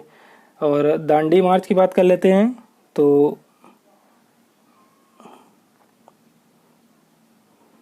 ये नमक सत्याग्रह से भी कहते हैं, ये 12 मार्च 1930 से स्टार्ट होती है और 6 अप्रैल 1930 तक चलती है। टोटल दिन लगे थे इसमें 24 दिन की यात्रा थी। इसमें टोटल जो है मेंबर थे वो 78 + 1 थे। +1 का मतलब है गांधी जी, ठीक है। बात कर लेते हैं बारदौली की, ऑप्शन डी में है। तो बारदौली की बात कर लेते हैं। 1928 में बारदौली सत्याग्रह हुआ था, जिसको लीड कर रहे थे वल्लभ भाई पटेल, ठीक है। और इसी की सफलता की वजह से बारदौली की महिलाओं ने वल्लभ भाई पटेल को सरदार की उपाधि प्रदान की थी, ठीक है। सरदार की उपाधि बारदौली की महिलाओं ने प्रदान की थी। अगर बारदौली ऑप्शन में बारदौली की महिला ना हुआ तो अगर जो है उसमें आ गया कि सरदार उपाधि किसने दी थी और ऑप्शन में महिला नहीं है, तो आपका राइट आंसर होगा महात्मा गांधी, ठीक है। बढ़ते हैं नेक्स्ट क्वेश्चन पे। अगला क्वेश्चन है, प्रार्थना समाज के संस्थापक थे, ठीक है। प्रार्थना समाज के संस्थापक कौन थे? इसका ऑप्शन है आत्माराम पांडुरंग, केशव चंद्र सेन, गोविंद रानाडे, राजाराम मोहन रॉय। इसका राइट आंसर बताइए। जी हाँ, इसका राइट आंसर होगा ए व बी दोनों, ठीक है। इसका राइट आंसर होगा ए व बी दोनों। आत्माराम पांडुरंग व केशव चंद्र सेन, ये दोनों प्रार्थना समाज के संस्थापक थे, ठीक है। कब प्रार्थना समाज की स्थापना की गई थी? 1867 में प्रार्थना समाज की स्थापना की गई थी, ठीक है। और राजाराम, ऑप्शन डी पर बात कर लेते हैं राजाराम मोहन राय की। तो राजाराम मोहन राय ने आत्मीय सभा, वेदांत कॉलेज और ब्रह्म समाज 1828 में स्थापना की थी। ब्रह्म समाज की स्थापना 1828 में की थी, ठीक है। आत्मीय सभा, मैं प्रीवियस क्वेश्चन में इसकी चर्चा कर चुका हूँ। बढ़ते हैं नेक्स्ट क्वेश्चन पे। नेक्स्ट क्वेश्चन है, poverty and un-British rule in India किसकी पुस्तक है? ऑप्शन है शिशिर कुमार घोष, बी है महात्मा गांधी, सी है एनी बेसेंट, डी है दादा भाई नौरोजी। मोस्ट इंपॉर्टेंट क्वेश्चन है, अभी मैं इस पर चर्चा भी कर चुका हूँ प्रीवियस क्वेश्चन पे। इसका राइट आंसर बताइए। इसका राइट आंसर आप लोग कमेंट बॉक्स में दीजिएगा, ठीक है। थोड़ा चर्चा कर लेते हैं हम, बस इसका आंसर नहीं बताएंगे। कमेंट बॉक्स में इसका राइट आंसर बताइएगा। शिशिर कुमार घोष की बात कर लेते हैं। तो शिशिर कुमार घोष जो है अमृत बाजार पत्रिका के संपादक थे, अमृत बाजार पत्रिका, ठीक है। और महात्मा गांधी की बात करते हैं तो इन्होंने यंग इंडिया, हरिजन नवजीवन, हिंद स्वराज और माई एक्सपेरिमेंट विद ट्रूथ, ये सारी इनकी जो है पत्रिकाएं थी या पुस्तक थी, ठीक है। कौन कौन? Young India, Harijan Navjivan, Hind Swaraj, my experiment with truth, ठीक है। एनी बेसेंट की बात कर लेते हैं। तो एनी बेसेंट ने कॉमनवेल्थ और न्यू इंडिया नामक पत्रिका चलाई थी, ठीक है। कॉमनवेल्थ और न्यू इंडिया एनी बेसेंट की पत्रिका थी, ठीक है। और दादा भाई नौरोजी रस्ते गुफ्तूर, ठीक है, रस्ते गुफ्तूर उनकी पत्रिका थी, ठीक है, रस्ते गुफ्तूर, ठीक है। और दादा भाई नौरोजी की बात कर लेते हैं तो इन्हें ये प्रथम भारतीय थे जिन्हें ब्रिटेन के हाउस ऑफ कॉमन्स का सदस्य चुना गया था, ठीक है। ये प्रथम इंडियन थे जिन्हें ब्रिटेन के हाउस ऑफ कॉमन्स का मेंबर चुना गया था, ठीक है। दादा भाई नौरोजी ही थे। इन्हें क्या कहते हैं? Great old man of India कहते हैं, ठीक है। इन्हें great old man of India कहते हैं, ठीक है। आप लोग कमेंट बॉक्स में इस प्रश्न का आंसर बताइएगा, ठीक है। Poverty and un-British rule in India किसकी पुस्तक है? बढ़ते हैं नेक्स्ट क्वेश्चन पे। नेक्स्ट क्वेश्चन है, भारतीय राष्ट्रीय कांग्रेस का प्रथम अधिवेशन हुआ था। इसके ऑप्शन है, कहाँ हुआ था प्रथम अधिवेशन? मुंबई, कलकत्ता, मद्रास, इलाहाबाद। जी हाँ, इसका राइट आंसर बताइए। इसका राइट आंसर होगा ऑप्शन ए, मुंबई। आईएनसी का प्रथम अधिवेशन हुआ था मुंबई में, किस सन में? 1885 में। इसके जो अध्यक्ष थे वो कौन थे? प्रथम अध्यक्ष व्योमेश चंद्र बनर्जी।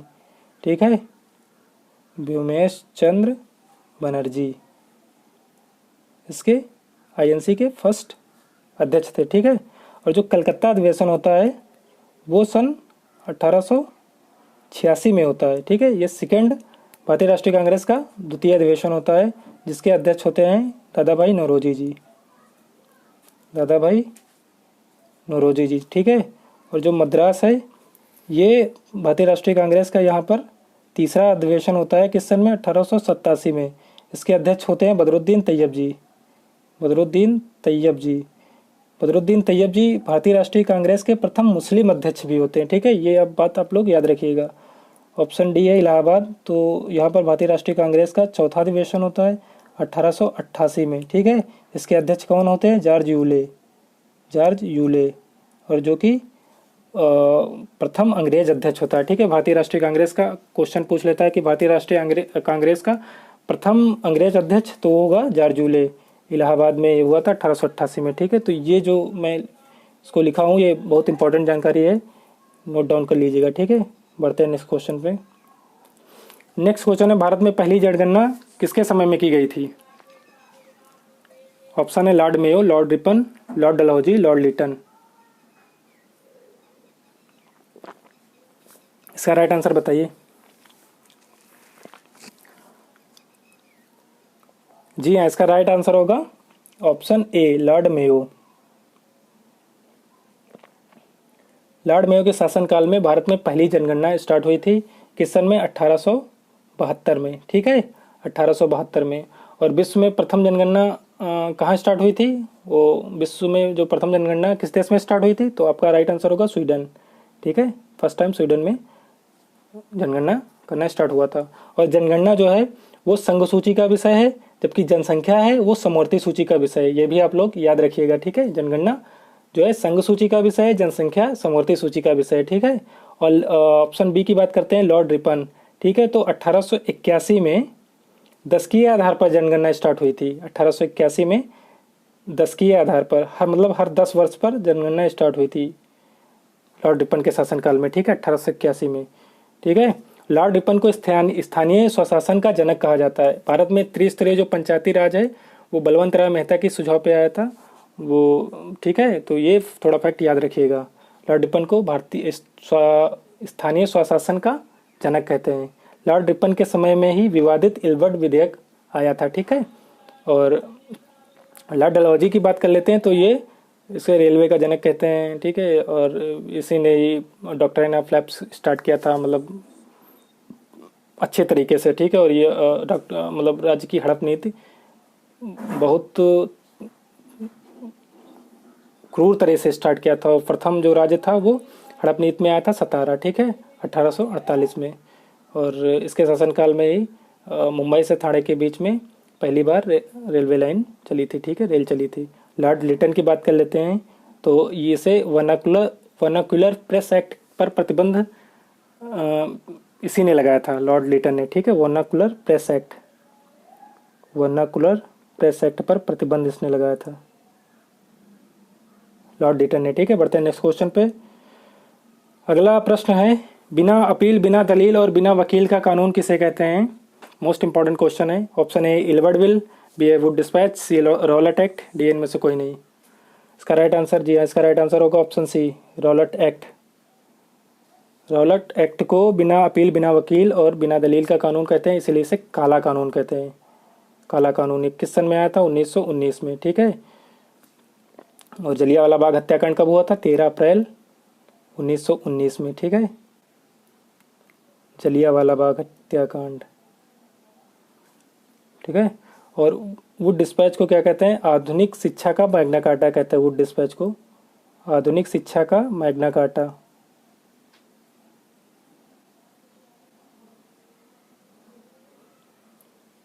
आधुनिक शिक्षा का मैग्ना कार्टा कहते हैं वुड डिस्पैच को। लॉर्ड डलहौजी के समय में 1854 ईस्वी में आया था। ठीक है, वुड डिस्पैच। इल्बर्ट बिल है तो इल्बर्ट बिल लॉर्ड लिटन के समय में आया था। इल्बर्ट बिल क्या था, इसमें भारतीयों को अंग्रेजों के केस सुनने का अधिकार मिल गया था, ठीक है। इसलिए इस पर अंग्रेज जो है काफ़ी नाराज़गी इस पे जाहिर किए थे, ठीक है। और लॉर्ड रिपन को वापस बुला लिया था ब्रिटेन, ठीक है, या इंग्लैंड बुला लिया था, ठीक है। बढ़ते हैं नेक्स्ट क्वेश्चन पे। तंबाकू की खेती भारत को किसने सिखाई थी, ठीक है। ऑप्शन है पुर्तगालियों ने, डचों ने, फ्रांसीसियों ने, अंग्रेजों ने। इसका राइट आंसर बताइए। जी हाँ, इसका राइट आंसर होगा ऑप्शन है पुर्तगालियों ने। तंबाकू की खेती भारत में सबसे पहले लाई थी पुर्तगालियों ने। ये भारत में सबसे पहले आए थे, सबसे पहले आए थे और सबसे बाद में गए हैं, ठीक है। और इनका केंद्र क्या था, गोवा था, गोवा इनका केंद्र था। और पुर्तगालियों ने प्रिंटिंग प्रेस भी भारतीयों को सिखाई है, printing press, printing press, printing press सिखाई, तंबाकू सिखाई, ठीक है। भारत में सबसे पहले आए हैं, सबसे बाद में गए हैं, ठीक है। पढ़ते हैं नेक्स्ट क्वेश्चन पे। अगला क्वेश्चन है, महात्मा गांधी ने कांग्रेस के किस अधिवेशन की अध्यक्षता की थी। मोस्ट इंपॉर्टेंट क्वेश्चन, इसका राइट आंसर बताइए। इसका ऑप्शन है बेलगांव, बी है कानपुर, सी है लखनऊ, डी है कोलकाता। बताइए इसका राइट आंसर क्या होगा। महात्मा गांधी ने कांग्रेस के किस अधिवेशन की अध्यक्षता की थी। एकमात्र अधिवेशन की अध्यक्षता की थी, वो था ऑप्शन ए बेलगांव, जो कि कर्नाटक में है, ठीक है। कहाँ है, कर्नाटक में, कर्नाटक में। और कानपुर का अधिवेशन जो था वो 1925 में हुआ था। और इसके अध्यक्ष कौन थे, इसके अध्यक्ष कर रहे थे सरोजनी नायडू जी थी, जो कि पहली भारतीय महिला अध्यक्ष थी, सरोजनी नायडू।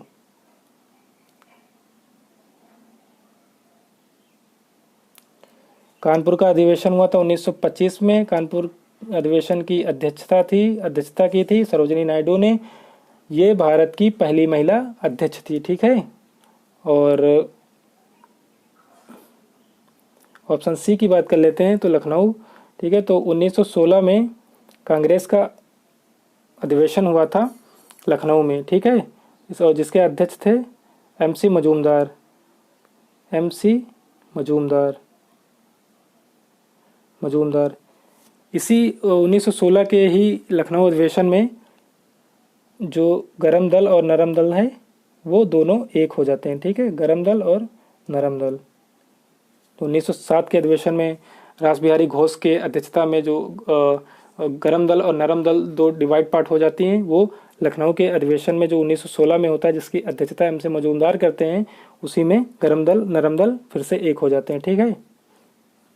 और कलकत्ता अधिवेशन की बात कर लेते हैं तो 1917 में कलकत्ता अधिवेशन हुआ था, जिसकी अध्यक्षता एनी बेसेंट की थी, जो कि भारत की प्रथम महिला थी, ठीक है। भारत की प्रथम महिला, भारतीय राष्ट्रीय कांग्रेस के अधिवेशन की अध्यक्षता करने वाली भारतीय राष्ट्रीय कांग्रेस की पहली महिला थी, ठीक है। और सरोजनी नायडू पहली भारतीय महिला थी जो इंडियन नेशनल कांग्रेस की अध्यक्षता की थी 1925 के कानपुर अधिवेशन में, ठीक है। और सरोजनी नायडू के बारे में एक और बात, ये भारत की प्रथम महिला राज्यपाल भी थी, ठीक है। सरोजनी नायडू भारत की प्रथम महिला राज्यपाल भी थी। बढ़ते हैं अगले क्वेश्चन पे। अगला क्वेश्चन है, कुशासन के आधार पर अंग्रेजों ने किस रियासत को हड़पा था। इसका ऑप्शन है अवध, झांसी, सतारा, जयपुर। ये जैदपुर ना होकर जैतपुर होगा, जैतपुर संभाल, जैतपुर ता होगा, ठीक है। इसका राइट आंसर होगा ऑप्शन ए अवध। 1856 ईस्वी में अंग्रेजों ने अवध पर कुशासन का आरोप लगाकर इस रियासत को हड़प लिया था। झांसी को गोद निषेध का आरोप लगाकर, ठीक है, गोद निषेध का आरोप लगाकर हड़पा था, ठीक है। ये कब हड़पा था, 1853 में। और सतारा जो था वो राज्य की हड़प नीति का पहला राज्य था, जो कि 1848 में इसको हड़पा गया था, ठीक है, लॉर्ड डलहौजी के शासनकाल में। बढ़ते हैं अगले क्वेश्चन पे। अगला क्वेश्चन है, भगत सिंह, राजगुरु, सुखदेव को फांसी कब दी गई थी। इसके ऑप्शंस हैं 5 मार्च 1931, बी ए 23 मार्च 1931, मार्च 1931, या इनमें से कोई नहीं। इसका राइट आंसर बताइए। जी हाँ, इसका राइट आंसर होगा ऑप्शन बी, 23 मार्च 1931 को भगत सिंह, राजगुरु, सुखदेव को फांसी की सजा दी गई थी। क्यों दी गई थी, क्योंकि इन्होंने सैंडर्स की हत्या की थी। ठीक है, और 5 मार्च 1931 को गांधी इरविन समझौता होता है। गांधी इरविन पैक्ट या समझौता होता है। ठीक है, जहाँ पर गांधी इरविन के बीच समझौता हो जाता है और गांधी साइन कर देते हैं। उसी साइन की वजह से 23 मार्च 1931 को भगत सिंह, राजगुरु, सुखदेव को फांसी दे दी जाती है। और फिर जब मार्च 1931 में क्या होता है, कराची अधिवेशन होता है। क्या होता है, कराची अधिवेशन। कराची अधिवेशन होता है, जिसकी अध्यक्षता कौन करते हैं, जिसकी अध्यक्षता करते हैं सरदार वल्लभ भाई पटेल। सरदार पटेल। कराची अधिवेशन क्यों इम्पोर्टेंट है, क्योंकि कराची अधिवेशन में ही गांधी जी को काले झंडे दिखाए गए थे। ठीक है, क्योंकि 5 मार्च 1931 को गांधी इरविन के बीच समझौता होता है। उसी समझौते की वजह से 23 मार्च 1931 को भगत सिंह, राजगुरु, सुखदेव को फांसी दे दी जाती है। और मार्च 1931 में कराची अधिवेशन होता है, जिसके अध्यक्ष सरदार पटेल करते हैं। और यहीं पर इसी अधिवेशन में गांधी जी को काले झंडे दिखाए जाते हैं। ठीक है, बढ़ते हैं अगले क्वेश्चन पे। तो फ्रेंड्स, ये आज के थे मोस्ट इम्पॉर्टेंट क्वेश्चन। और अब हम थोड़ा देख लेते हैं मोस्ट इम्पॉर्टेंट डेट्स, जो महत्वपूर्ण घटनाएं हुई हैं, जो घटनाएं भारतीय आधुनिक इतिहास में जो मुख्य मुख्य घटनाएं हुई हैं, उनके सन दिए गए हैं। इसके आगे मैं बताऊंगा। ठीक है, जिससे आपको रिकॉल हो जाए। ठीक है, जल्दी जल्दी रिकॉल हो जाए और आप लोग का कंसेप्ट एकदम क्लियर हो सके। ठीक है, तो आप लोग ध्यान से सुनिएगा। हर एक घटनाओं, जो महत्वपूर्ण घटनाएं उनके बारे में मैं चर्चा करने जा रहा हूँ। 1905 से स्टार्ट करते हैं, 1947 तक जाएंगे। ठीक है, भारत को आज़ाद करेंगे, संविधान को लागू करवा देंगे। ठीक है, चलिए स्टार्ट करते हैं, ध्यान से सुनिएगा। ये महत्वपूर्ण घटनाएं हैं। 1905 को क्या होता है, 16 अक्टूबर 1905 को क्या होता है,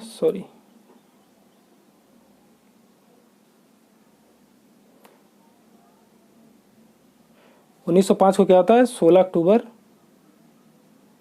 1905 को बंगाल विभाजन होता है। ठीक है, लॉर्ड कर्जन के शासनकाल में। ठीक है, 1906 में क्या होता है, 1906 में स्वदेशी आंदोलन आ जाता है। ठीक है, स्वदेशी आंदोलन चलता है। 1907 में क्या होता है, 1907 में सूरत का अधिवेशन होता है। ठीक है, जिसके अध्यक्ष थे रास बिहारी घोष। इसी अधिवेशन में कांग्रेस 2 धड़ों में विभाजित हो जाती है। ठीक है, इसके अध्यक्ष कौन थे, रास बिहारी घोष। सूरत का अधिवेशन मोस्ट इंपॉर्टेंट है। कांग्रेस 2 धड़ों में विभाजित हो जाती है, कौन सी, नरम दल और गरम दल। नरम दल और गरम दल में विभाजित हो जाती है, जो आगे चलकर 1916 लखनऊ के अधिवेशन में एक मिलती है। ठीक है, 1909 में क्या हुआ था, माल्य मिंटो एक्ट आया था। ठीक है, इसे सांप्रदायिक निर्वाचन प्रणाली शुरू की थी। ठीक है, माल्य मिंटो एक्ट के तहत। और सांप्रदायिक निर्वाचन प्रणाली किसके लिए थी, मुसलमानों के लिए थी। ठीक है, 1909 के बाद 1911 में क्या हुआ था, 1911 में दिल्ली दरबार सजता है। ठीक है, दिल्ली दरबार होता है, जहाँ पर जो है भारत की राजधानी कलकत्ता से दिल्ली कर दी जाती है 1912 में। ठीक है, और यहाँ पर बंगाल विभाजन, जो 16 अक्टूबर 1905 को बंगाल विभाजन होता है, यहाँ पर बंगाल विभाजन रद्द करने की घोषणा की जाती है। ठीक है, कि बंगाल विभाजन को अब रद्द कर दिया जाएगा। कब होती है, 1911 की घटना थी। ठीक है, 1915 में क्या होता है, तो 1915 में होता है 9 अगस्त 1915 को महात्मा गांधी साउथ अफ्रीका से भारत आते हैं। ठीक है, महात्मा गांधी जी का भारत आगमन होता है। ठीक है, गांधी जी भारत आते हैं। ठीक है, बढ़ते हैं आगे। 1915 के बाद क्या है, 1916 में क्या होता है, 1916 में होता है लखनऊ, भारतीय राष्ट्रीय कांग्रेस का लखनऊ अधिवेशन होता है। ठीक है, इसके अध्यक्ष कौन थे, अंबिका चरण मजूमदार, इसके मजूमदार अध्यक्ष होते हैं। और जो विभाजन होता है गरम दल नरम दल का, वो एक हो जाते हैं। ठीक है, यही इसी के अधिवेशन में गरम दल नरम दल एक हो जाते हैं। 1917 में क्या होता है, 1917 में चंपारण सत्याग्रह होता है। गांधी जी पहली बार इसी सत्याग्रह में भाग लेते हैं। ठीक है, 1919 में क्या होता है, 13 अप्रैल 1919 को जलियांवाला बाग हत्याकांड होता है। और 1919 में ही रॉलेट एक्ट आता है। ठीक है, जलियांवाला बाग हत्याकांड होता है और रॉलेट एक्ट भी आता है। ठीक है, और मॉन्टेग्यू चेम्सफोर्ड अधिनियम, ठीक है, 1919 में आता है। 1919 में 3 घटनाएं होती हैं। 13 अप्रैल 1919 को जलियांवाला बाग हत्याकांड होता है। दूसरी चीज रॉलेट एक्ट भी 1919 में आता है। तीसरा मॉन्टेग्यू चेम्सफोर्ड अधिनियम, ठीक है, 1919 में ही आता है। 1920 में क्या होता है, 1920 में असहयोग आंदोलन होता है। असहयोग आंदोलन चलाया जाता है। ठीक है, और 1922 में क्या होता है, चौरी चौरा की घटना, 5 फरवरी 1922, 5 फरवरी 1922 5 फरवरी 1922 को चौरी चौरा की घटना होती है। इसी घटना से महात्मा गांधी काफ़ी आहत हो जाते हैं और 1922 को जो इन्होंने असहयोग आंदोलन चलाया था उसको रद्द कर देते हैं, ठीक है, उसको वापस ले लेते हैं, ठीक है। और बढ़ते हैं आगे। 1923 में क्या होता है? 1923 में स्वराज पार्टी की स्थापना होती है। स्वराज पार्टी, ठीक है, CR दास और मोतीलाल नेहरू के प्रयासों से स्वराज पार्टी की स्थापना होती है।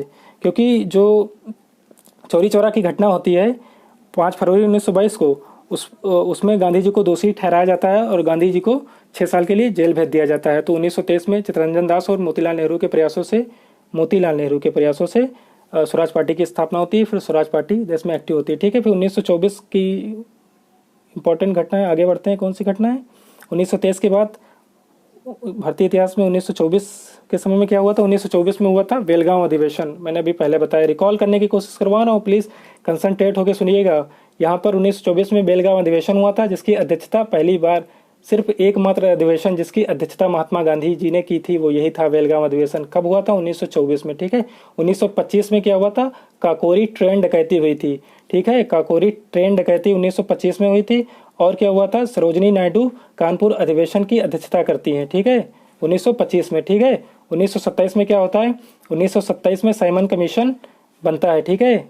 साइमन कमीशन बनता है, ये भारत अभी नहीं आया, ये सिर्फ बनता है। 1928 में साइमन कमीशन भारत आता है, ठीक है, ये भारत आता है। साइमन कमीशन 1928 में भारत आता है। और 1928 में ही मोतीलाल नेहरू की अध्यक्षता में नेहरू रिपोर्ट आती है। 1928 में ही नेहरू रिपोर्ट आती है, ठीक है। 1929 में क्या होता है? 1929 में लाहौर अधिवेशन होता है, जिसकी अध्यक्षता कौन करता है? जवाहरलाल नेहरू करते हैं, ठीक है। लाहौर अधिवेशन में ही 1929 के लाहौर अधिवेशन में पूर्ण स्वराज की मांग की जाती है, ठीक है। 12 मार्च 1930 को क्या होता है? 12 मार्च 1930 को दांडी यात्रा स्टार्ट होती है, ठीक है। और 6 अप्रैल 1930 को 6 अप्रैल 1930 से जो है सबने अवज्ञा आंदोलन स्टार्ट कर दिया जाता है, ठीक है। पढ़ते हैं आगे। 12 मार्च 1930 के बाद 13 दिसंबर 1946, सॉरी थोड़ा 1930 के बाद में अभी 31 आएगा ना, तो ये थोड़ा टाइप करने में मिस्टेक हो गई, चलो मैं बता दे रहा हूँ यहाँ पर। 12 मार्च 1930, ठीक है। तो उसके बाद आता है 12 मार्च 1931। 31 में कौन कौन सी प्रमुख घटनाएं होती हैं? कराची अधिवेशन होता है, ठीक है, मैंने भी पहले बताया था। इसके अध्यक्ष कौन होते हैं? भारतीय राष्ट्रीय कांग्रेस के कराची अधिवेशन के अध्यक्ष सरदार वल्लभ भाई पटेल होते हैं। इसी अधिवेशन में गांधी जी को काले झंडे दिखाए जाते हैं, ठीक है। और 1931 में ही गांधी इरविन समझौता होता है। और 1931 को ही भगत सिंह राजगुरु सुखदेव को 23 मार्च 1931 को ही भगत सिंह राजगुरु सुखदेव को फांसी दे दी जाती है, ठीक है। और 1932 की घटना देख लेते हैं। 1932 में पूना पैक्ट होता है। पूना पैक्ट किसके किसके बीच में होता है? डॉक्टर भीमराव अम्बेडकर और गांधी जी के बीच, ठीक है। 32 के बाद में प्रमुख घटना 1935 में क्या होता है? भारत शासन अधिनियम आता है। भारत शासन अधिनियम 1935, भारतीय संविधान का जो अधिकतर जो आर्टिकल्स हैं वो भारत शासन अधिनियम 1935 के से बारो किए गए हैं, ठीक है। 1935 के बाद में क्या आता है? 1940 में क्या होता है? व्यक्तिगत सत्याग्रह। पहले व्यक्तिगत सत्याग्रही कौन थे? विनोबा भावे जी थे। 1940 में व्यक्तिगत सत्याग्रह भी होता है। 1940 में अगस्त प्रस्ताव भी आता है, ठीक है। और बात करते हैं 1940 के बाद 1942 में। 1942 में क्या होता है? 1942 में भारत छोड़ो आंदोलन होता है, ठीक है। भारत छोड़ो आंदोलन और क्रिप्स मिशन भारत आता है 1942 में, याद रखिएगा। भारत छोड़ो आंदोलन होता है, क्रिप्स मिशन भारत आता है, ठीक है। 1942 के बाद में क्या होता है? 1942 के बाद 13 दिसंबर 1946, ठीक है। 13 दिसंबर 1946, और हाँ, उससे पहले 1942 के बाद 1946 की बात कर लेते हैं। 1946 में कैबिनेट मिशन भारत आता है। फिर 13 दिसंबर 1946 को उद्देश्य प्रस्ताव, जवाहरलाल नेहरू के द्वारा उद्देश्य प्रस्ताव, सॉरी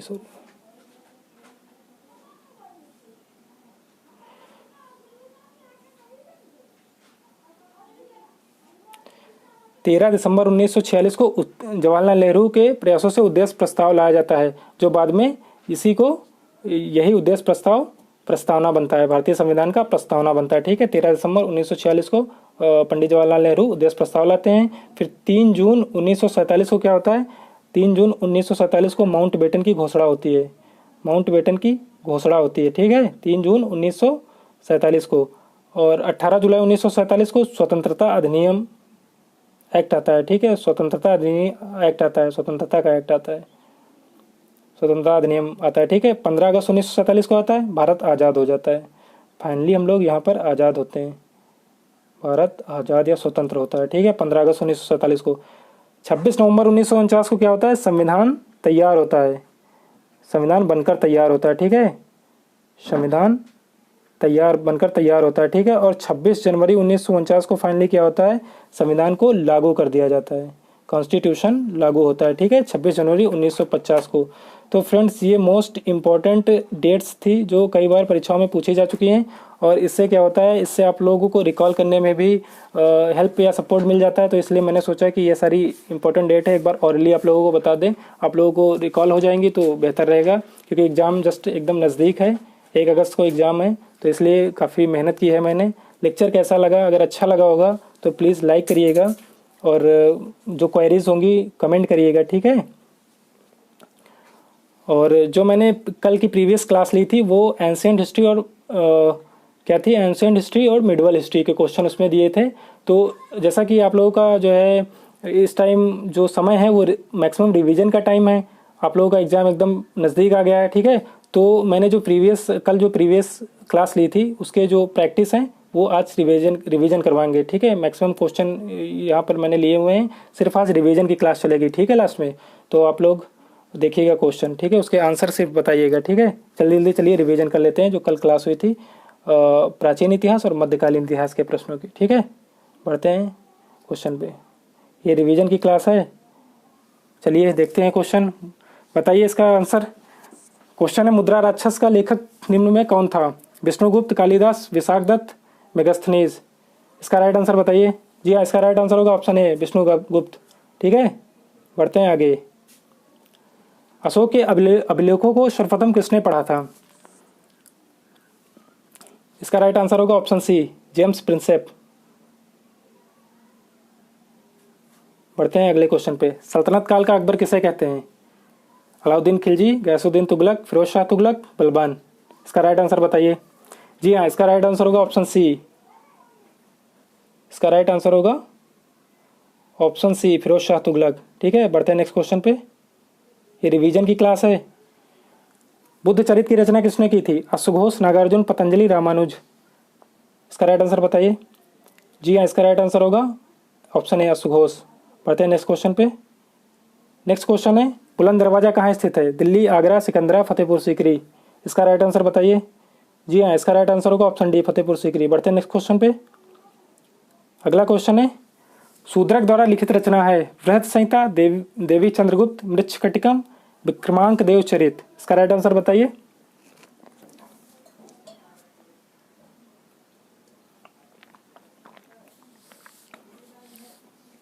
जी हाँ, इसका राइट आंसर होगा ऑप्शन सी, मृच्छकटिकम। ठीक है, बढ़ते हैं अगले प्रश्न पर। अगला हमारा प्रश्न था, बाणभट्ट ने रचना की थी, इसका राइट आंसर बताइए। हर्ष वृत्तांत कामांजलि पहला ऑप्शन है, दूसरा रत्नावली हर्षचरित, तीसरा है हर्षचरित कादम्बरी, डी उपरोक्त में से कोई नहीं। जी हाँ, इसका राइट आंसर होगा ऑप्शन सी, हर्षचरित और कादम्बरी की रचना बाणभट्ट ने की थी। ठीक है, बाणभट्ट हर्षवर्धन का दरबारी कवि था। ठीक है, हर्षवर्धन ने 3 नाटक की रचना की है। कौन कौन नाटक है, प्रियदर्शिका, रत्नावली और नागानंद। ठीक है, याद रखिएगा। बढ़ते हैं नेक्स्ट क्वेश्चन पे। अगला क्वेश्चन है, चोल प्रशासन की विशेषता क्या थी, इसका राइट आंसर होगा ऑप्शन बी, ग्राम प्रशासन की स्वायत्ता, ऑप्शन बी। ठीक है, बढ़ते हैं नेक्स्ट क्वेश्चन पे। नेक्स्ट क्वेश्चन है, हर्षवर्धन को किसने पराजित किया, ऑप्शन ए, पुलकेशिन द्वितीय, श्रीगुप्त, कीर्तिवर्मन फर्स्ट, मंगलेश। हर्षवर्धन को किसने पराजित किया, इसका राइट आंसर होगा ऑप्शन ए, पुलकेशिन द्वितीय। ठीक है, और पुलकेशिन द्वितीय को किसने पराजित किया था, नरसिंहवर्मन प्रथम ने। ठीक है, नरसिंहवर्मन ने पुलकेशिन द्वितीय को हराया था, हर्षवर्धन को हराया था पुलकेशिन द्वितीय ने। ठीक है, बढ़ते हैं नेक्स्ट क्वेश्चन पे। अगला प्रश्न है, गजो सिकंदरी नामक पैमाने का प्रचलन किया था, सिकंदर लोदी, इब्राहिम लोदी, शेरशाह सूरी, या इसमें से कोई नहीं? इसका राइट आंसर बताइए। जी हाँ, इसका राइट आंसर होगा ऑप्शन ए, सिकंदर लोदी। बढ़ते हैं नेक्स्ट क्वेश्चन पे। अगला प्रश्न है, अमीर खुसरो किसका दरबारी कवि था? मोहम्मद बिन तुगलक, अलाउद्दीन खिलजी, शेरशाह सूरी, हुमायूं। इसका राइट आंसर बताइए। जी हाँ, इसका राइट आंसर होगा अलाउद्दीन खिलजी। एक बात और याद रखिएगा, अमीर खुसरो अलाउद्दीन खिलजी के साथ साथ बलबन के दरबार में भी रहता था। ठीक है, बलबन, ये बलबन के दरबार में भी रहता था। ठीक है, अमीर खुसरो को तोताए हिंद कहते हैं, तोताए हिंद। ये मैंने सब के सब, ये सारे चीज़ें मैंने कल के लेक्चर में बताया है। ठीक है, तोताए हिंद कहते हैं। इसने सितार का आविष्कार किया और बीड़ा को संशोधित किया था। ठीक है, बढ़ते हैं अगले प्रश्न पे। अगला प्रश्न है, किस वंश को भारत की संस्कृति में स्वर्ण युग कहा जाता है? इसका राइट आंसर होगा ऑप्शन बी, गुप्त काल, ऑप्शन बी। ठीक है, बढ़ते हैं अगले प्रश्न पर। अगला प्रश्न है, हुमायूंनामा की रचना किसने की? गुलबदन बेगम, हमीदा बानो, खफीका, बैरम खां। इसका राइट आंसर बताइए। जी हाँ, इसका राइट आंसर होगा ऑप्शन ए, गुलबदन बेगम। ठीक है, बढ़ते हैं अगले प्रश्न पर। अगला प्रश्न, इलाहाबाद के स्तंभ लेख में हरिशेन ने प्रशंसा की थी? समुद्रगुप्त की, चंद्रगुप्त द्वितीय की, स्कंदगुप्त की, या अशोक की? इलाहाबाद के स्तंभ लेख में हरिशेन ने किसकी प्रशंसा की थी? जी हाँ, इसका राइट आंसर होगा ऑप्शन ए, समुद्रगुप्त की। ठीक है, बढ़ते हैं अगले प्रश्न पर। अगला प्रश्न है, योग दर्शन के प्रतिपादक हैं पतंजलि, गौतम, जैमिनी, कपिल। इसका राइट आंसर होगा ऑप्शन ए, पतंजलि। ठीक है, बढ़ते हैं अगले प्रश्न पर। अगला प्रश्न है, सत्यमेव जयते वाक्य किस उपनिषद से लिया गया है? इसका राइट आंसर है ऑप्शन ए, मुंडक उपनिषद, मुंडक उपनिषद। ठीक है, बढ़ते हैं अगले प्रश्न पर। अगला प्रश्न है, रावी नदी का ऋग्वैदिक कालीन नाम था? इसका राइट आंसर बताइए। जी हाँ, इसका राइट आंसर होगा ऑप्शन डी, परसोड़ी। वितस्ता किसका नाम था? झेलम का, बिपाशा, व्यास का, शतुद्री, सतलज का। ठीक है, बढ़ते हैं अगले प्रश्न पर। अगला प्रश्न है, गौतम बुद्ध के गृह त्याग की घटना क्या कहलाती है?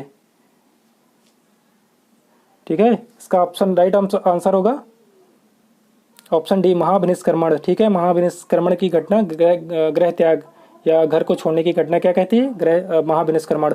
जो महापरिनिर्वाण है वो देह त्याग की घटना है। धर्मचक्र परिवर्तन प्रथम उपदेश देने की घटना है। संबोधि ज्ञान प्राप्त करने की घटना है। ठीक है, बढ़ते हैं नेक्स्ट क्वेश्चन पे। अगला प्रश्न है, मोहनजोदाड़ो किस नदी के किनारे बसा था? इसका तो राइट आंसर कुछ है नहीं। मोहनजोदाड़ो सिंधु नदी के किनारे बसा था। ठीक है, इसका राइट आंसर आपका होगा सिंधु नदी। ठीक है, इंडन नदी के किनारे भोगवा। ठीक है, इंडन नदी के किनारे जो भोगवा में आलमगीरपुर बसा था। ठीक है, बढ़ते हैं नेक्स्ट क्वेश्चन पे। इंडन नदी के किनारे आलमगीरपुर जो मेरठ में है। ठीक है, उत्तर प्रदेश में बसा था। ठीक है, विजयनगर साम्राज्य की स्थापना किसने की? देवराज सेकंड, हरिहर और बुक्का, श्रीनाथ, इनमें से कोई नहीं। इसका राइट आंसर होगा ऑप्शन बी, हरिहर और बुक्का। बढ़ते हैं नेक्स्ट क्वेश्चन पे। चतुर्थ बौद्ध संगीत किस शासक के शासनकाल में हुई थी? अजातशत्रु, कालाशोक, अशोक, कनिष्क। जी, इसका राइट आंसर होगा ऑप्शन डी, कनिष्क। कनिष्क के शासनकाल में चतुर्थ बौद्ध संगीत हुई थी 78वीं ईस्वी में या ईस्वी की प्रथम शताब्दी में। ठीक है, इसके अध्यक्ष थे वसुमित्र, अश्वघोष और वसुमित्र। ठीक है, वसुमित्र, अश्वघोष, अश्वघोष उपाध्यक्ष थे, वसुमित्र अध्यक्ष थे। ठीक है, जो प्रथम बौद्ध संगीत का जो किसके शासनकाल में? अजातशत्रु। दूसरी बौद्ध संगीत हुई कालाशोक के शासनकाल में। तीसरा अशोक के शासनकाल में हुई थी। ठीक है, बढ़ते हैं अगले प्रश्न पर। अगला प्रश्न है, भारत पर महमूद गजनवी ने 17 बार आक्रमण किए हैं, फिर उसने गुजरात के प्रसिद्ध सोमनाथ मंदिर को कब लूटा? 1014, 1024, 1027, 1030। जी हाँ, इसका राइट आंसर होगा ऑप्शन बी, 1024। बढ़ते हैं नेक्स्ट क्वेश्चन पे। लौह व रक्त की नीति या खून के बदले खून किसकी थी? इल्तुतमिश, अलाउद्दीन खिलजी, बलबन, मोहम्मद गौरी। इसका राइट आंसर होगा option C, Balban, option C, Balban. ठीक है, बढ़ते हैं नेक्स्ट क्वेश्चन पे। अगला प्रश्न है, प्राचीन भारत का वह प्रसिद्ध शासक जिसने अपने जीवन के अंतिम दिनों में जैन धर्म अपनाया? अशोक, चंद्रगुप्त मौर्य, बिंदुसार, समुद्रगुप्त। जी, इसका राइट आंसर होगा ऑप्शन बी, चंद्रगुप्त मौर्य। ठीक है। जीवन के अंतिम दिनों में जैन धर्म अपनाया था और इनके जैन गुरु थे भद्रबाहु, ठीक है। कर्नाटक के सरवड़ बेलगोला में इन्होंने अपने जीवन की अंतिम सांसें ली थी, ठीक है। बढ़ते हैं नेक्स्ट क्वेश्चन पे। अगला प्रश्न है, भारतीय आइंस्टाइन किसे कहते हैं? असुघोष, नागार्जुन, वसुमित्र, चरक। जी इसका राइट आंसर होगा ऑप्शन बी, नागार्जुन, ठीक है। इन्हें भारतीय आइंस्टाइन कहते हैं क्योंकि इन्होंने सापेक्षता का सिद्धांत दिया था, ठीक है।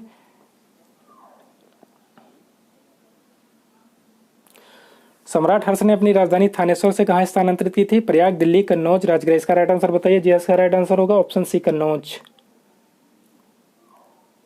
सॉरी, दिल्ली नहीं, कन्नौज होगा, सी कन्नौज, ठीक है। बढ़ते हैं नेक्स्ट क्वेश्चन पे। अगला प्रश्न है, चांदी का टंका व तांबे का जीतल का प्रचलन किसने शुरू किया था? Most important question. इसका राइट आंसर होगा ऑप्शन सी, इल्तुतमिश, इल्तुतमिश, ठीक है।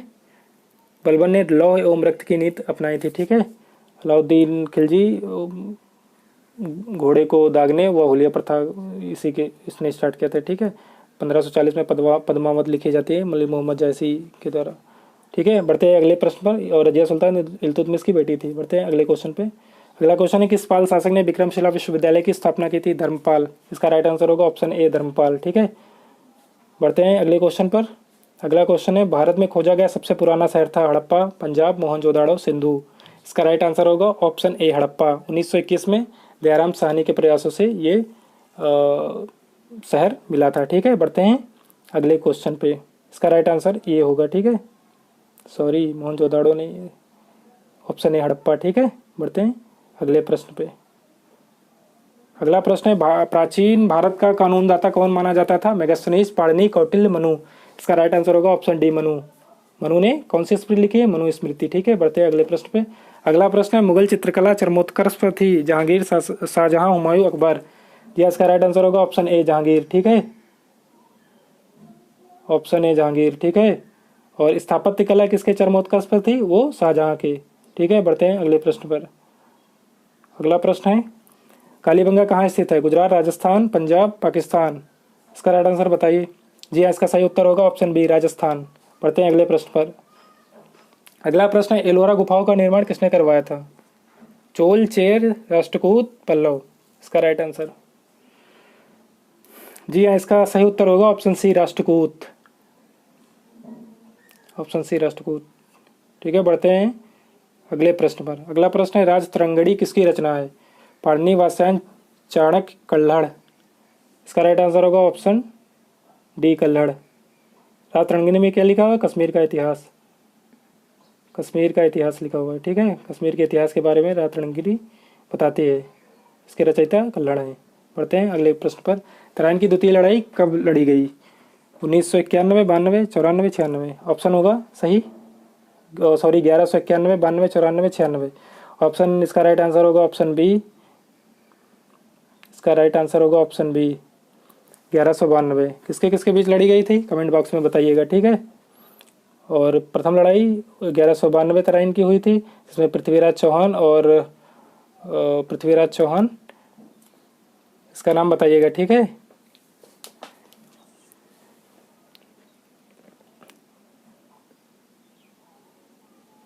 पृथ्वीराज चौहान और मोहम्मद गौरी के बीच लड़ी गई थी। इसका राइट आंसर बताइएगा कमेंट बॉक्स में। अभी मुझे रिकॉल नहीं हो रहा है कि 1191 में किसके मध्य लड़ी गई थी, ठीक है। और तराइन की द्वितीय जो लड़ाई थी वो 1192 में लड़ी गई थी, ये जो है, ठीक है। बताइएगा इसका राइट आंसर क्या होगा। अगला प्रश्न, दीवाने कोई नामक विभाग किसके लिए था? वित्त, कृषि के विकास के लिए, सैन्य, या इनमें से कोई नहीं। ये इसका राइट आंसर होगा ऑप्शन बी, कृषि के विकास के लिए। बढ़ते हैं अगले प्रश्न पर। अगला प्रश्न है, सिंधु घाटी सभ्यता जानी जाती थी अपने नगर नियोजन के लिए, कृषि संबंधी कार्यों के लिए, अपने उद्योगों के लिए, या मोहनजोदाड़ो और हड़प्पा के लिए। इसका राइट आंसर होगा ऑप्शन ए, नगर नियोजन के लिए।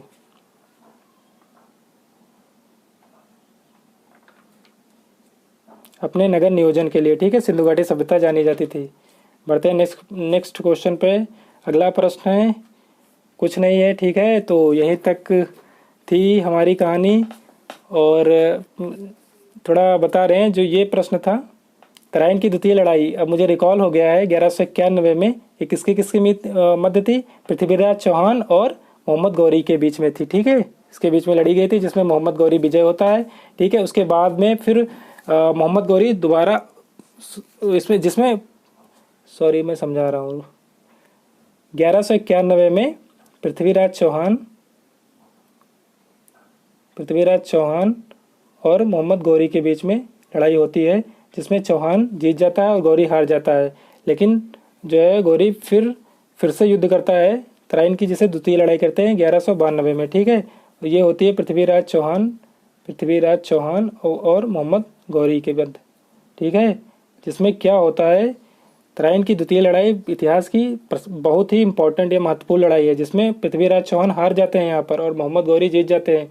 फिर यहीं से ही मुस्लिम साम्राज्य की स्थापना स्टार्ट हो जाती है। ठीक है, फिर पूरा बागदौड़ जो है कुतुबुद्दीन ऐबक को मोहम्मद गौरी संभाल देता है और अपना वापस लौट जाता है। फिर वापस में इसे बीच रास्ते में ही विद्रोहियों द्वारा इसकी मृत्यु हो जाती है या विद्रोहियों द्वारा ये मार दिया जाता है। फिर यहाँ से गुलाम वंश स्टार्ट होता है, मतलब फिर दिल्ली सल्तनत स्टार्ट होता है। फिर धीरे धीरे आगे पूरा सिस्टम मैंने बताया हुआ है। ठीक है, तो ये रही आज की क्लास फ्रेंड्स। ये क्लास कैसी लगी?